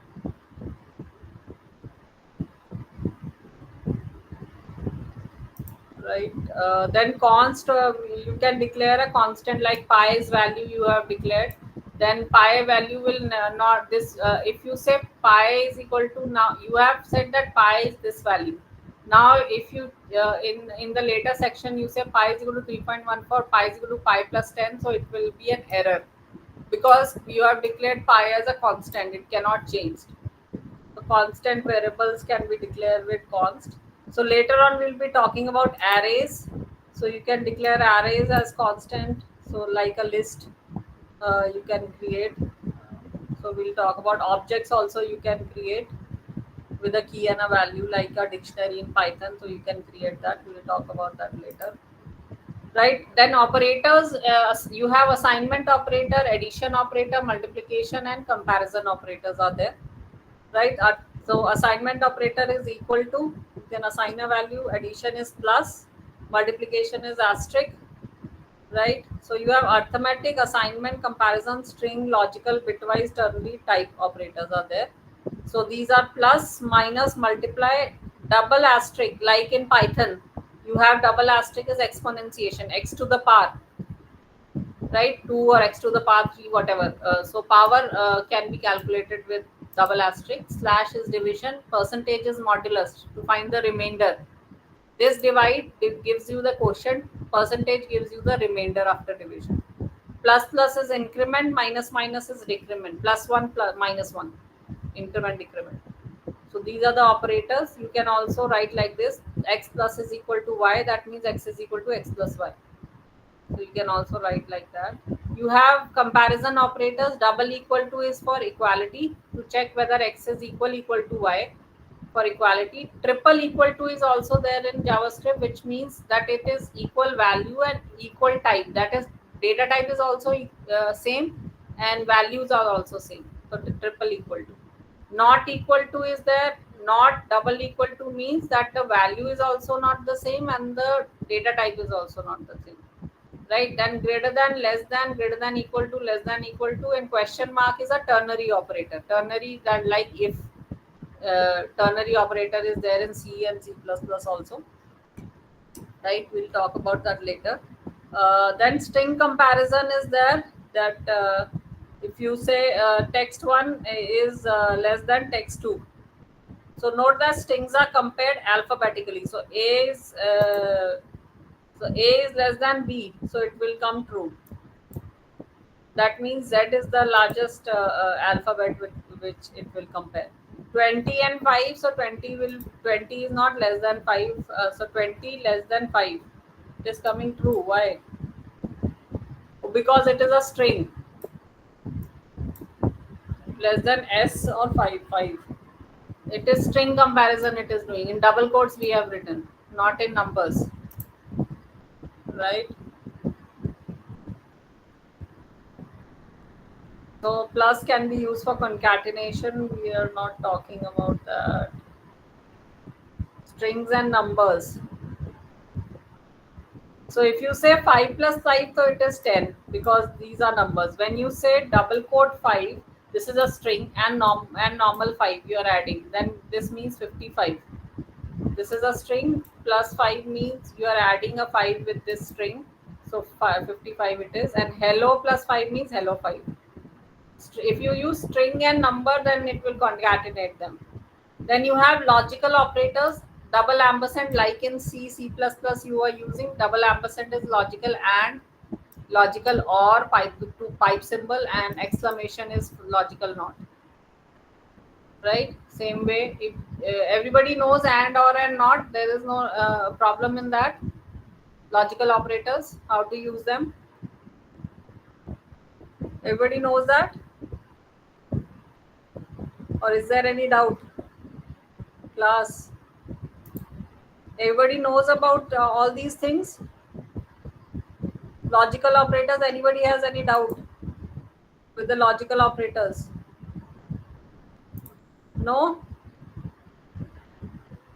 Then JavaScript type operators are there. Type of is returns the type of a variable, whether it is a number or a integer or a string or whatever. So with type of you can find out that. Instance of is also there, returns true if an object is an instance of an object type. So that is also there. These are also two other types.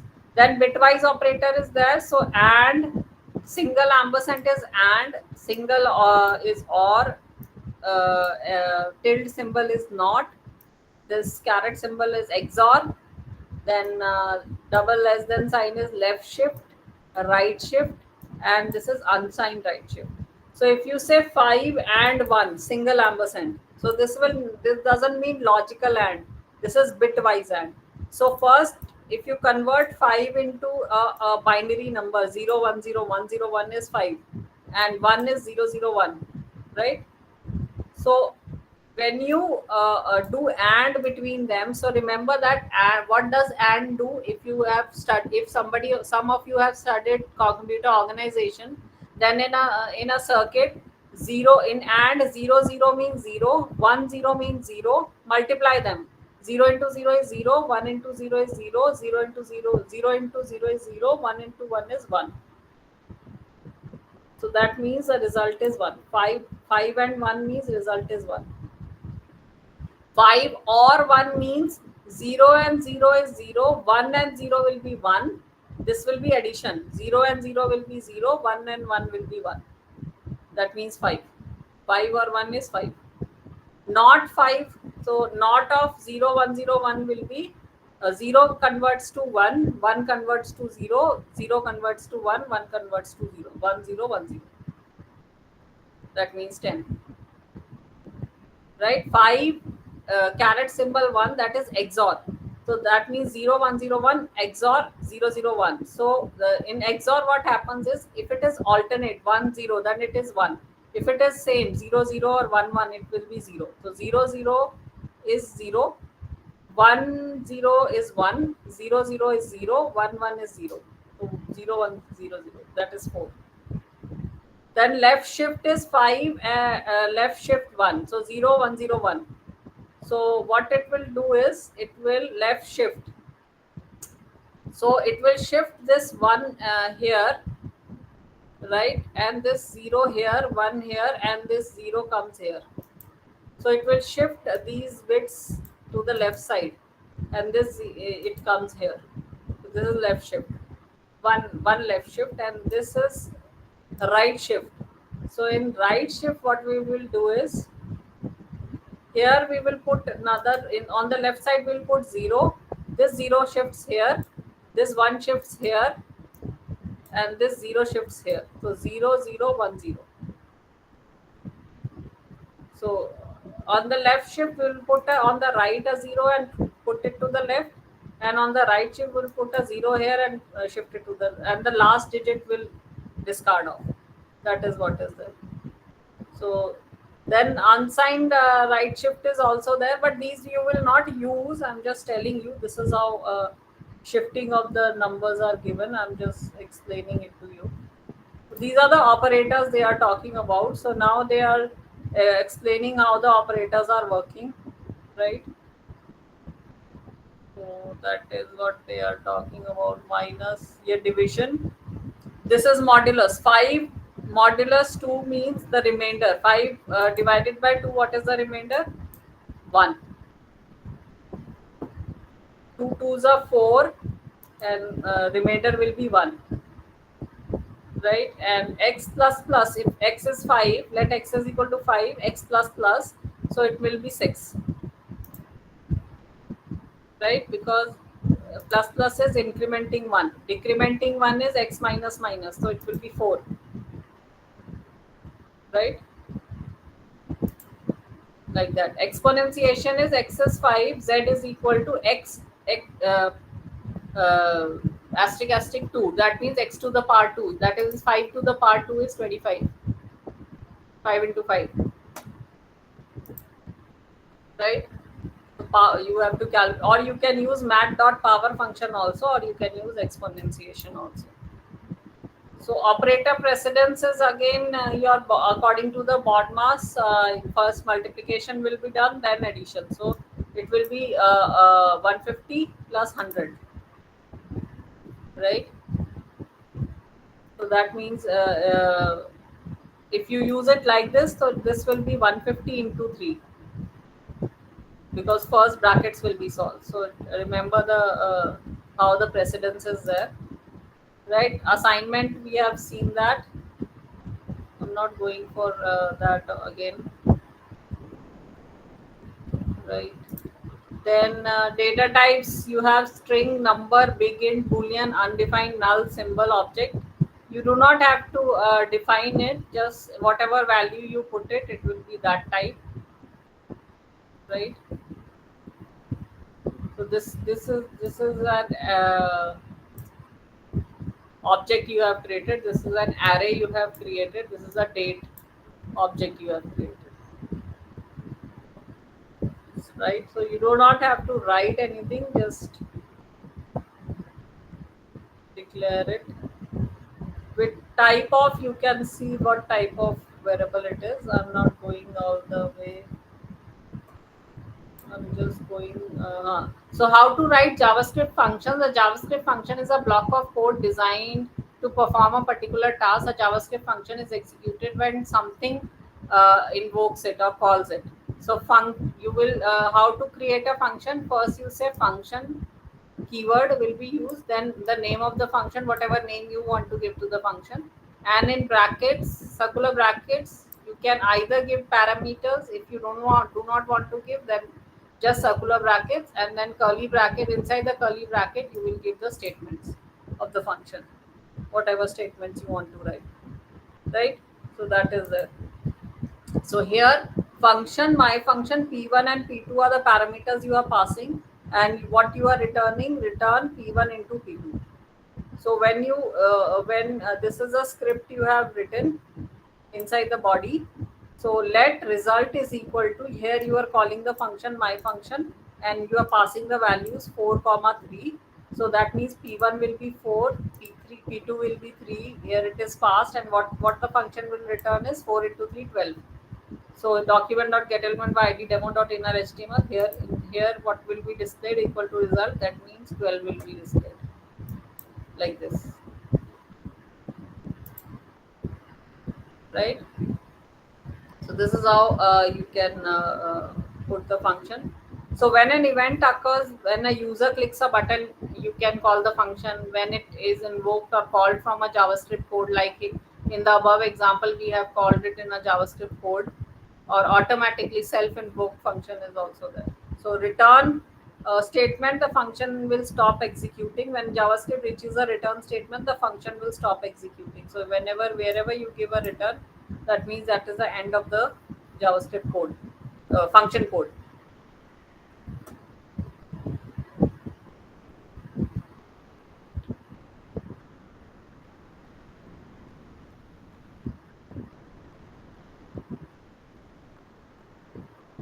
So if the function was invoked from a statement, JavaScript will return to execute the code after the invoking statement. So that is there.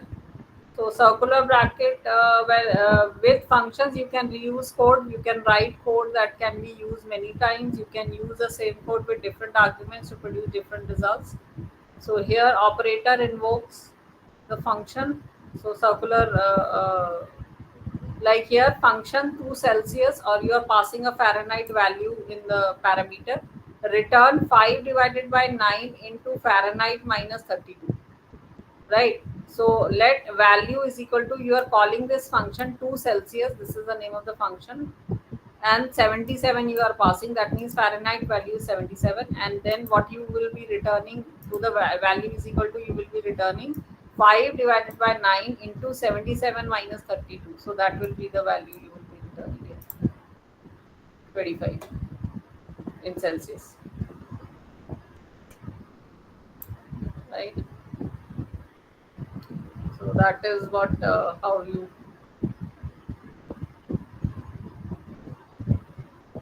So you can also like x is equal to 2 Celsius 77. Let text is equal to temperature is plus x plus Celsius. So here you are displaying the value of x. This way also you can do, or you can say let a text is equal to temperature is plus 2 Celsius. Here also you can put the you can call the function. This also you can do whatever way you want. So this is the way you can write a function, right? We have objects, we have events also.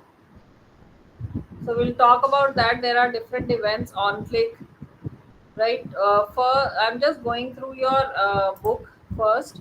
So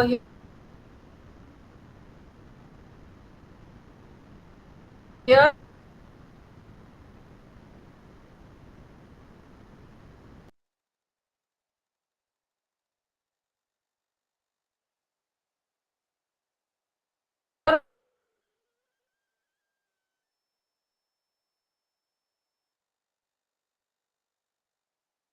what all they have given, JavaScript can be included in HTML in two ways, internal and external file, right? So I'm just coming here first. So JavaScript, if else and else if conditional statements are there. So like in C, C++, Python, Java, whatever you use conditions. So here also if you want to have conditional statements, you can use if, else if. So very often when you write code, you want to perform different actions for different decisions. So we use conditional statements for that. So in JavaScript, use if to specify a block of code to be executable if a specified condition is true. If use else to specify a block of code to be executed if the same condition is false. Use else if to specify a new condition to test if the first condition is false. Use switch to specify many alternative blocks of code to be executed. Right? What is, how do you use if? If condition In curly brackets, you will write the block of code. So write like here, if R is less than 18, in curly brackets, you're saying greeting is equal to good day. Right? Like this. If new date dot get hours, so date is the function which gives you built-in function which gives you today's date. From the date function, dot get hours is another function from the date function. Get hours, it will get the hour if it is less than 18, right? Like right now my hours is also less than 18, it is 14, right? So document dot get element by id demo dot inner estimates good day. So what will be here, it is displaying good evening, but it will display good day because it is less than 18, something like that. Right? So if you have else condition, if condition, if this condition is true, then this block of code true condition code will be displayed. Else if it is false, then this false part will be displayed like this. If ours is less than 18, greeting is good day, else greeting is good evening, like that.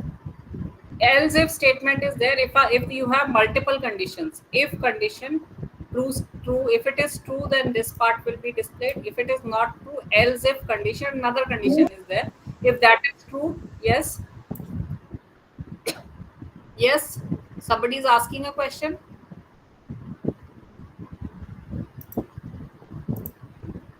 Somebody has a question to ask.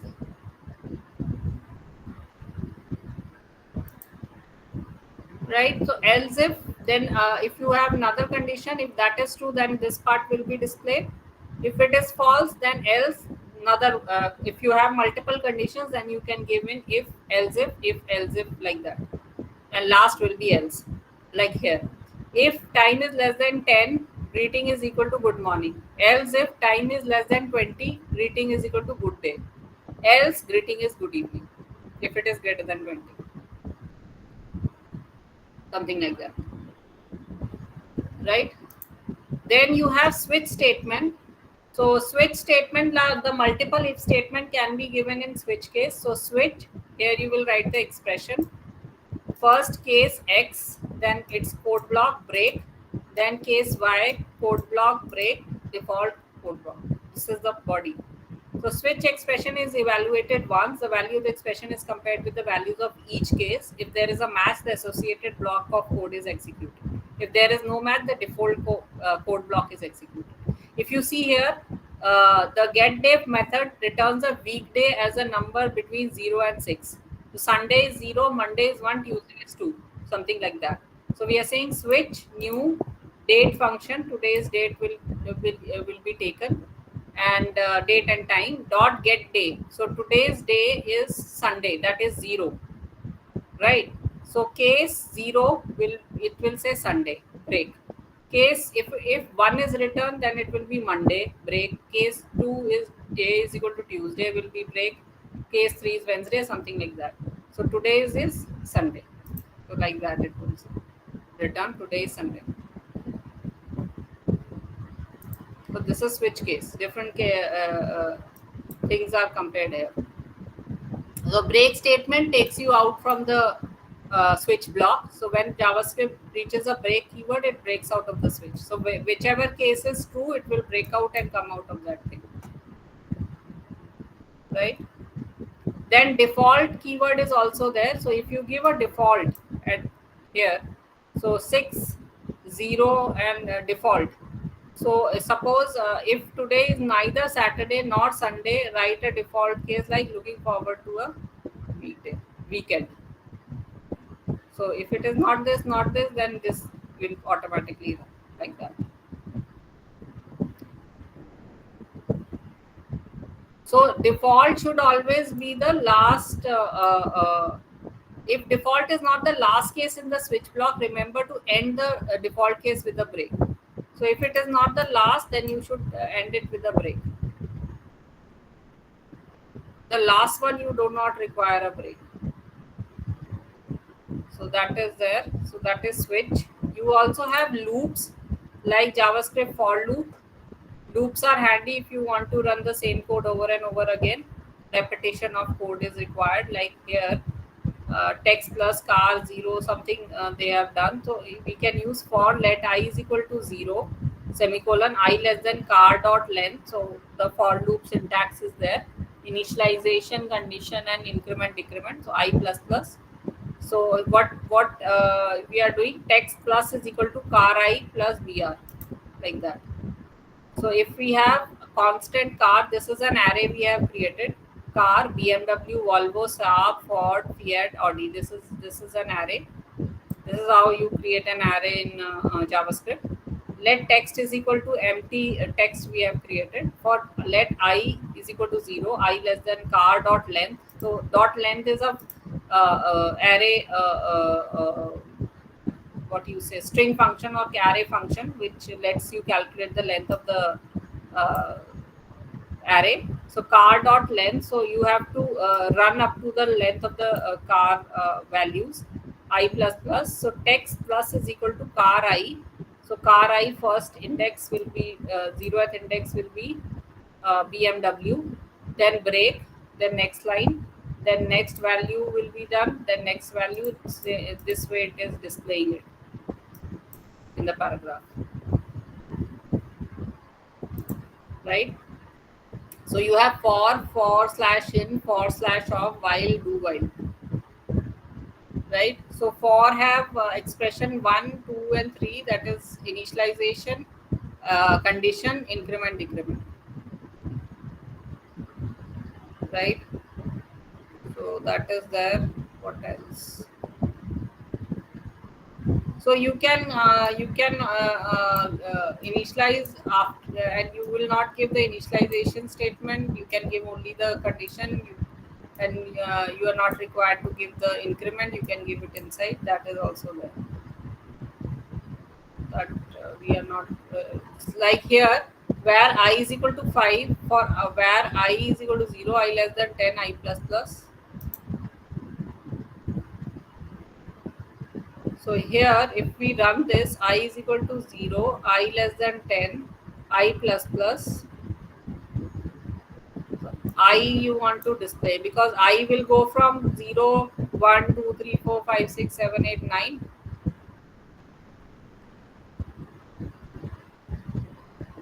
So we are reinitializing it. It is displaying 10. But your output is only saying 10. Because we have not because I is going from 0 to 1, 2, 3, 4, 5, 6, 7, 8, 9. Because it is I plus plus. Do you know pre and post increment meaning? Yes, yes, I know. Increment and decrement operator. That is So this is post increment. So after the increment, it will be 10 only, na? 5.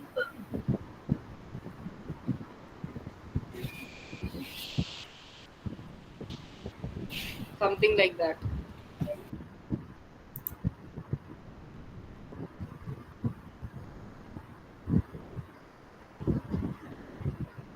And here you are using where, and here you are using let. Do you remember what is the difference between where and let? Where you can use the same variable and initialize it, right? Yes. But with let you cannot use the variable again. So I will be 5 only, right? This part it will not run, because whatever I you have initialized first, that is only what is taken. That is what they are talking. For of and for in loops are they right now they have not explained that. That is later on. So while loop is also there. In while, what you have to do, if you have to use while loop, here see, they are saying create a loop that runs from 0 to 9. So if you say for uh, I is equal to 0, I less than 10, I plus plus.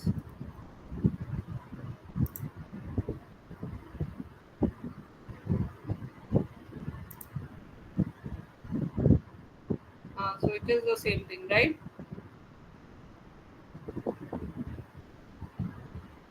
This is how you will do. Console.log also you can use it.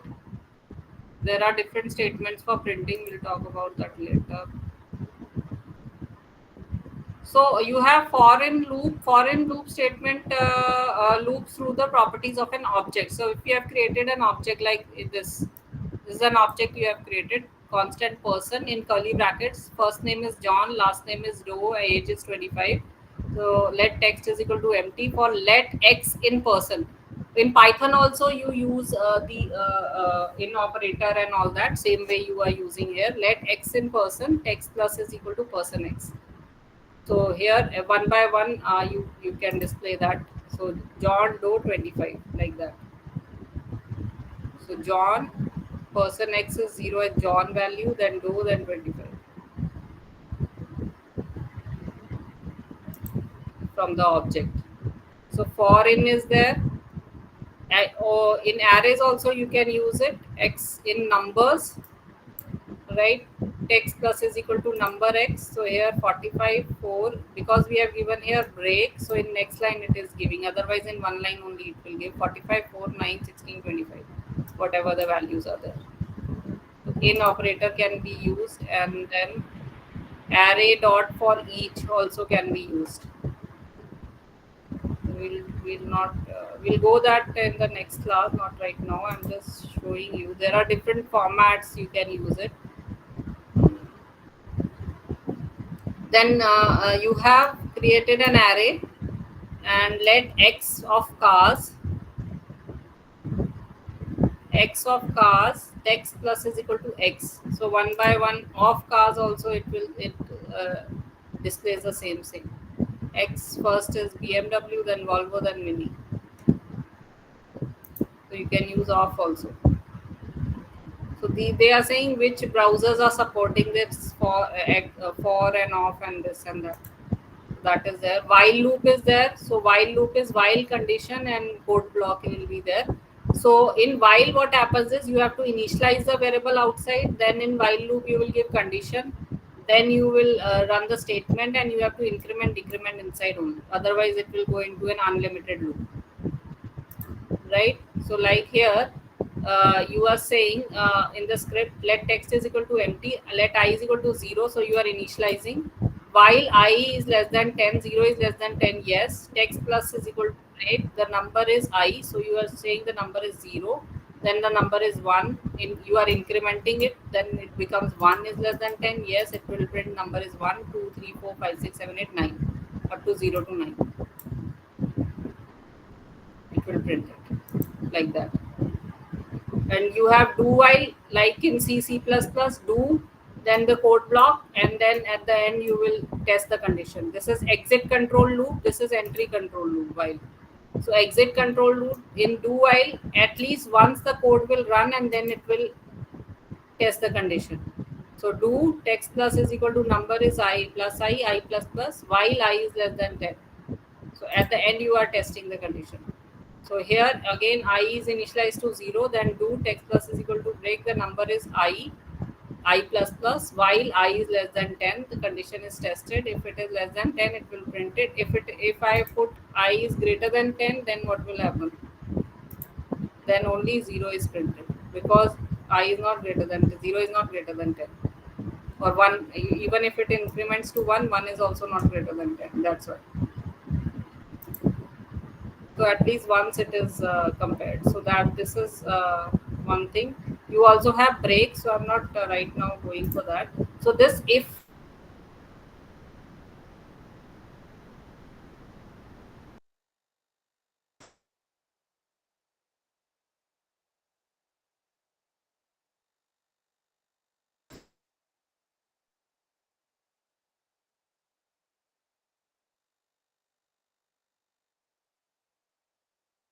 condition they are talking about. So here they are saying if str is equal to hello alert hi, else alert something is wrong.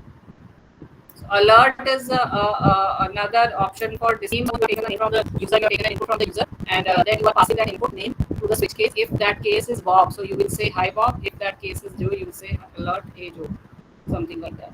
default alert, do I know you? If you have put not Bob or Joe, some new name, then it will say, do I know you? Something like that. Then they are discussing about while loop. So you're saying while I is less than n, the basing or do something, then I plus plus. So some code will be executed. And for initialization in condition increment decrement for statement can be executed. Like here for var is equal to var I is equal to 0, I less than n, I plus plus, and some loop is executed. Then function, you write function, then function name, then parameters, and then block in curly bracket the function code. Right? So they are giving you exercises here. Write a JavaScript code to perform the 2-digit arithmetic operations: addition, subtraction, multiplication, division. Can you do that? Can you do? Yes. Yes, sir. Is there any difficulty? You have to do it on the HTML page only. You just On that time, we are declaring the variables addition for addition, subtraction, multiplication, and division. yes, Two variables we have to declare. After that, we can. yes. You can take variables, different variables for addition, subtraction, multiplication, and division. Right?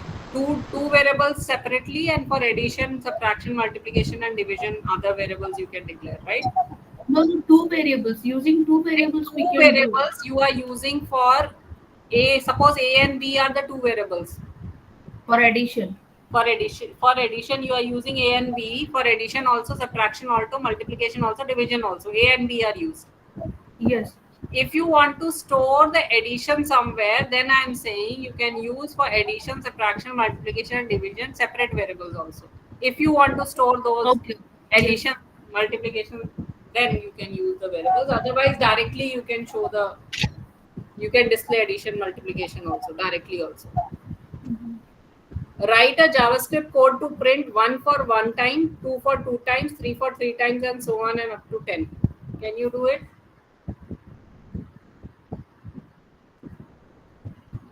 Can you do This it? is same as start button. Additional button? This What is does same that mean? as start button. No, like this.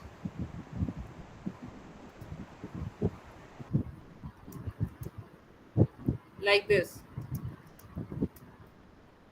Do you know how to do that?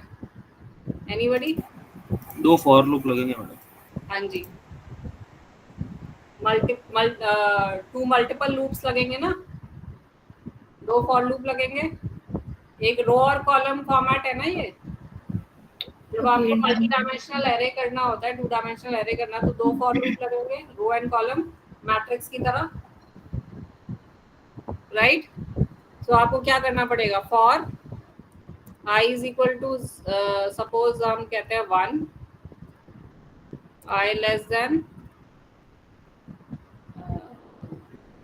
than equal to 4, I plus plus. This will be one loop, right? Yes. Yes. The next याद one. रखना, you don't have to write it. You have to write it in. And another for loop for the, this is for the row, this is for the column. J is equal to 1, J less than equal to I, J plus this. Now tell me, what do I have to print here? For printing, what do I print? J should I print or I? I print. I. Which one? One statement is console dot log, right? Console dot write is also there, I think. No, I think console.log only. Dot log is there, yes. Another statement is also there. Log is there, I know. One is there, write is also there. So if you document dot write. Document dot write, right. You can use document dot write also instead of this.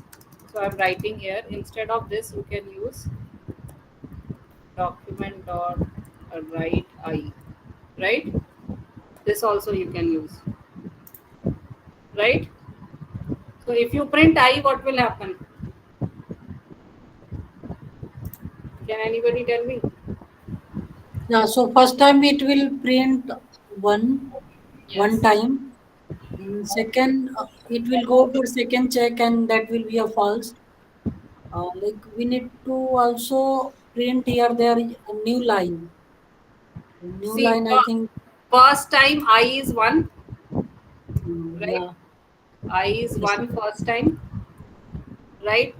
So here it will come inside the loop. So J is 1. So J has to go to 1. J is 1. 1 is less than equal to 1. I is 1, na? J is Yeah. 1 and J has to be compared with 1 is less than equal to 1. Yeah. J is It less than equal to I. So 1 is less than equal to 1. Yes, it is equal to 1. So it will print 1. Yes, yeah, correct. And it again will J will print be 1. plus 1. Now J is incremented. It will become 2. J is 2, but 2 is not less than equal to 2. So inner loop closes. Right? It will come here. So here it will show. It will increment to I to 2. So again it comes inside. J again becomes 1. Now J is compared with 1 is less than equal to 2. Yes. So I will print document.write.console.log 2. So for the next line, you can put here document.write for slash n you can give Plus. Yeah, correct. document.write or whatever console.log slash n you can give here, right? I'm Yeah, just correct. so in the next line, what will be printed? 2 will be printed because I is 2, no? Value is 2. Yes. 2 will be printed. Hmm. Then here again I Value give of I will be a printed tab two space also. times. I can give a tab space also here, right? So the tab space again now J becomes 2, and it has to go to 2 to The less condition than is true, so 2 so will it be will print print 2 again. here again Okay. Yes. because I is 2 only, Yes. right? So this way you can run this And code, this one time, two times, three times, and so on up to 10, right? Then design a web page that describes you. Your page must include following details. So this is a web page, your personal detail, name, gender, 2-3 lines describing yourself about me. Make the most important word bold to emphasize them. Details of classes in tabular form you are taking right now as per your timetable. Details of your favorite movies. Some information you have to create, right? Can you do that? Just a design you have to do. Using HTML only design Using it. HTML. You have to design a web page, Yes, yes, we can do. right? Now, HTML forms, I have not done it. If you know it, I'm just going through that. We will just do it in the next class. So, elements are there. You have different form elements, right? So, form is the main thing if you want to create a form in an HTML. So, form is the main thing. So, inside the body, you will create a form. You have input elements. So input type can be text, that is a text box. Input type can be a button, a radio button. Radio, do you know about radio button? What is a radio button? Yes, either any option, like there is Yes. a In circular, any one you can yes. select. In circular selection, it will be circular options will be there. Circular box. at a time, only one will be selected. Yes, only one of the option will be selected. In checkbox, multiple options can be selected. A square box will be there, right? So you can have type as checkbox also. Type as submit button. Submit button is submitting a form. So there is a submit button. So type button, normal button can also be there, a clickable button. Type email is also there to type email format, right? Input type email can be also there. So there are different, we'll talk about that later. Type URL is also there. Type date is also there. So there are different things. So they are saying create an HTML web page as shown in figure. The user can specify any expression as input. Use a form element to collect the user data. So they have created a table here. In the table, the first row has table heading as expression and result, and the expression has values as 1 plus 1 and 1 plus 1 into 2. So the result should display here when you submit on this. Can you understand that? Yes. Table But heading and table data. that means here the user will input the data. This is a text box. The use form element to collect the user input. So 1 plus 1, the user should put 2 here. 1 plus 1 into 2 is 2 plus 2 into 1 is 2 plus 1 3, and then submit. Understand? You have to collect the input from the user. Then they are saying create a scrolling list that shows 5 items from the following list of PC processors: Intel i7, Motorola 68000, AMD Epsilon, Intel 8088, AMD Ryzen, Intel Pentium MMX, Intel i3, Intel whatever. These are the different options. So you have to create a list, scrolling list. Do you know how to create a scrolling list in a form? No. Combo box is used. So there are options for creating that. Select is used there. Select option. If I show you somewhere,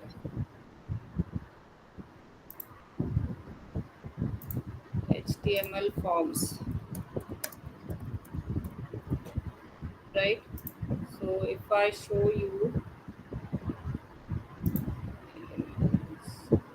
this one, select, right? So this one. So select ID, car, name cars, option value Volvo, option value Saab, option So value, this will call drop down, right? yes, drop down, Yeah. right? This kind of a thing. Understood? Yes, sir. So this is the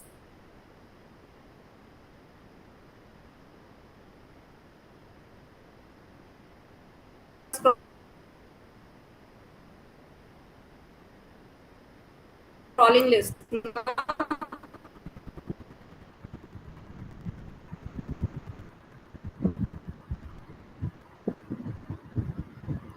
Design a web page for a software company to accept online job application. The web page, telephone number, required educational history, qualification, work experience, or employment or rating in terms of employee history, and number of years of experience selected from a slider. Set maximum years of experience to 10 years. Personal statement, 2 references including name, occupation, etc. So here you have to create a form.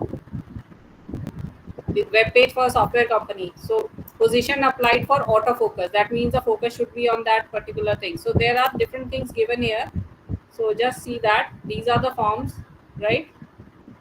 So text area will be used for the address, right? You can use input, you can use label, whatever things are there. So there are different options. Just see these. You can go for this. This is field set also. Related data groups, you can use field set also. So this is the way first name, last name they have taken here. So data list is also there. This is the list, right? This kind of a list is also there. So this is list browser. This kind of a list can also be created, right? So just go for these things in the form. Then these are the input types: button, checkbox, color, date time, email, file, hidden. So their email, they have asked you the range of things, radio button if you have to create. So there are different things they have given you, URL, week. So just go for these things you can read. We'll talk about that in the next class, but I'm just giving you an rough idea. You can read them. There are different options given here to make it, right? There are different attributes also you can then, and right, there are different attributes like required attribute is there. Do anybody knows about the required one? If you give in any of this required, then you have to fill that, like here telephone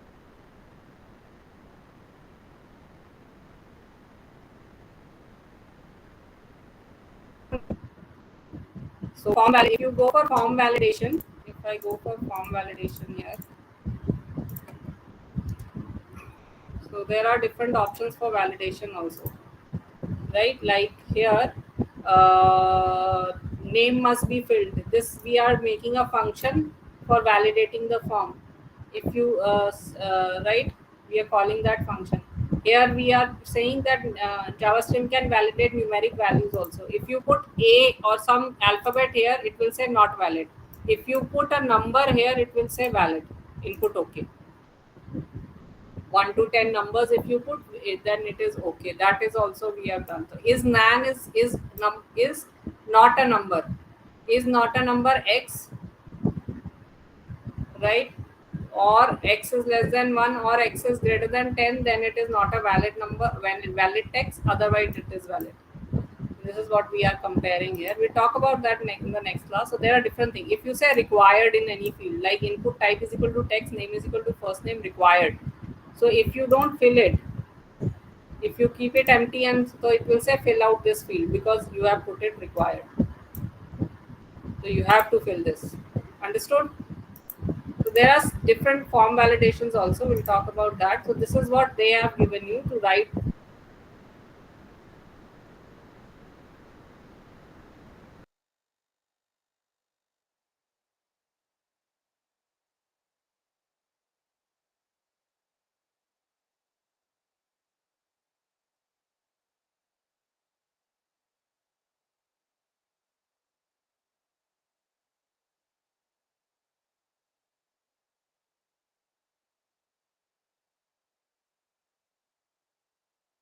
To design a web page with all these things which they are talking about.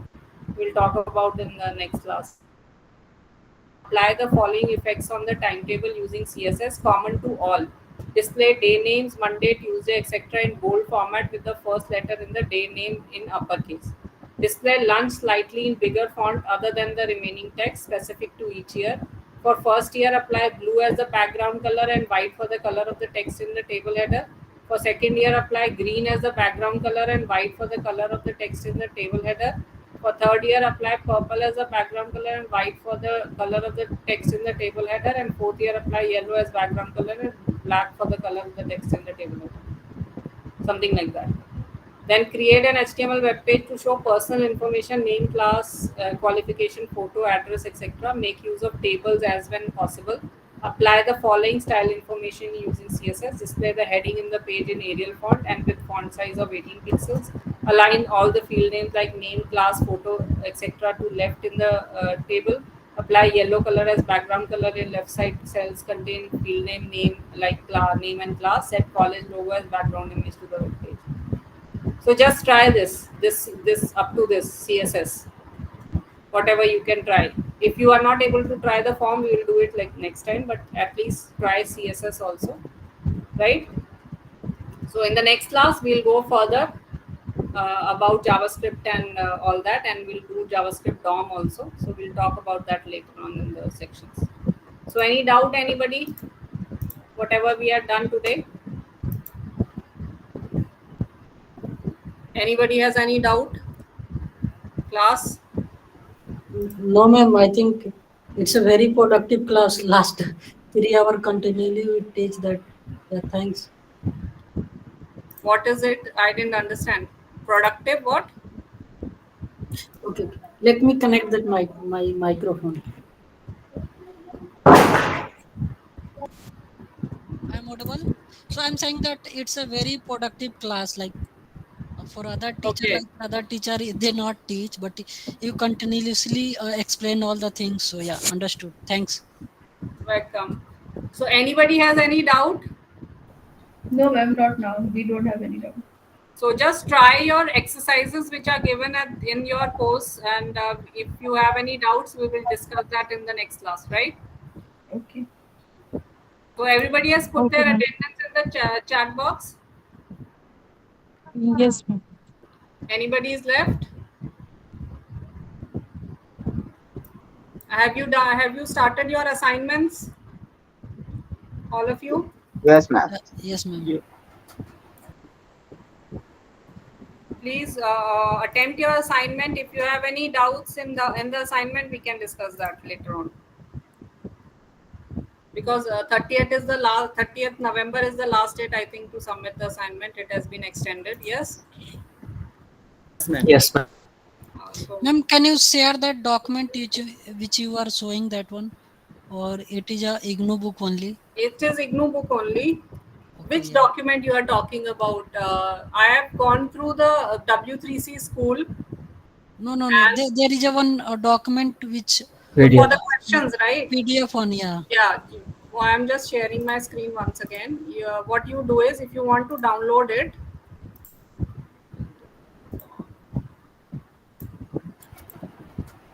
right, just write your postcode here, MCSL216, right? Mm.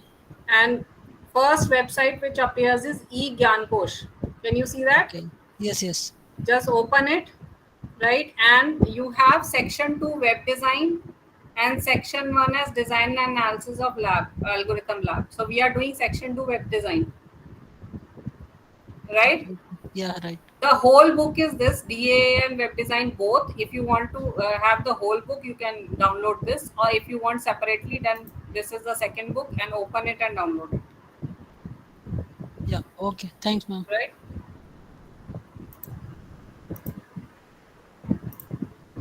So everybody has put their attendance. We'll end the class then, and we'll meet in the next class, that is next Saturday, right? Yes. So take care. Bye. We'll meet in the next Saturday then. Bye. Bye. Bye.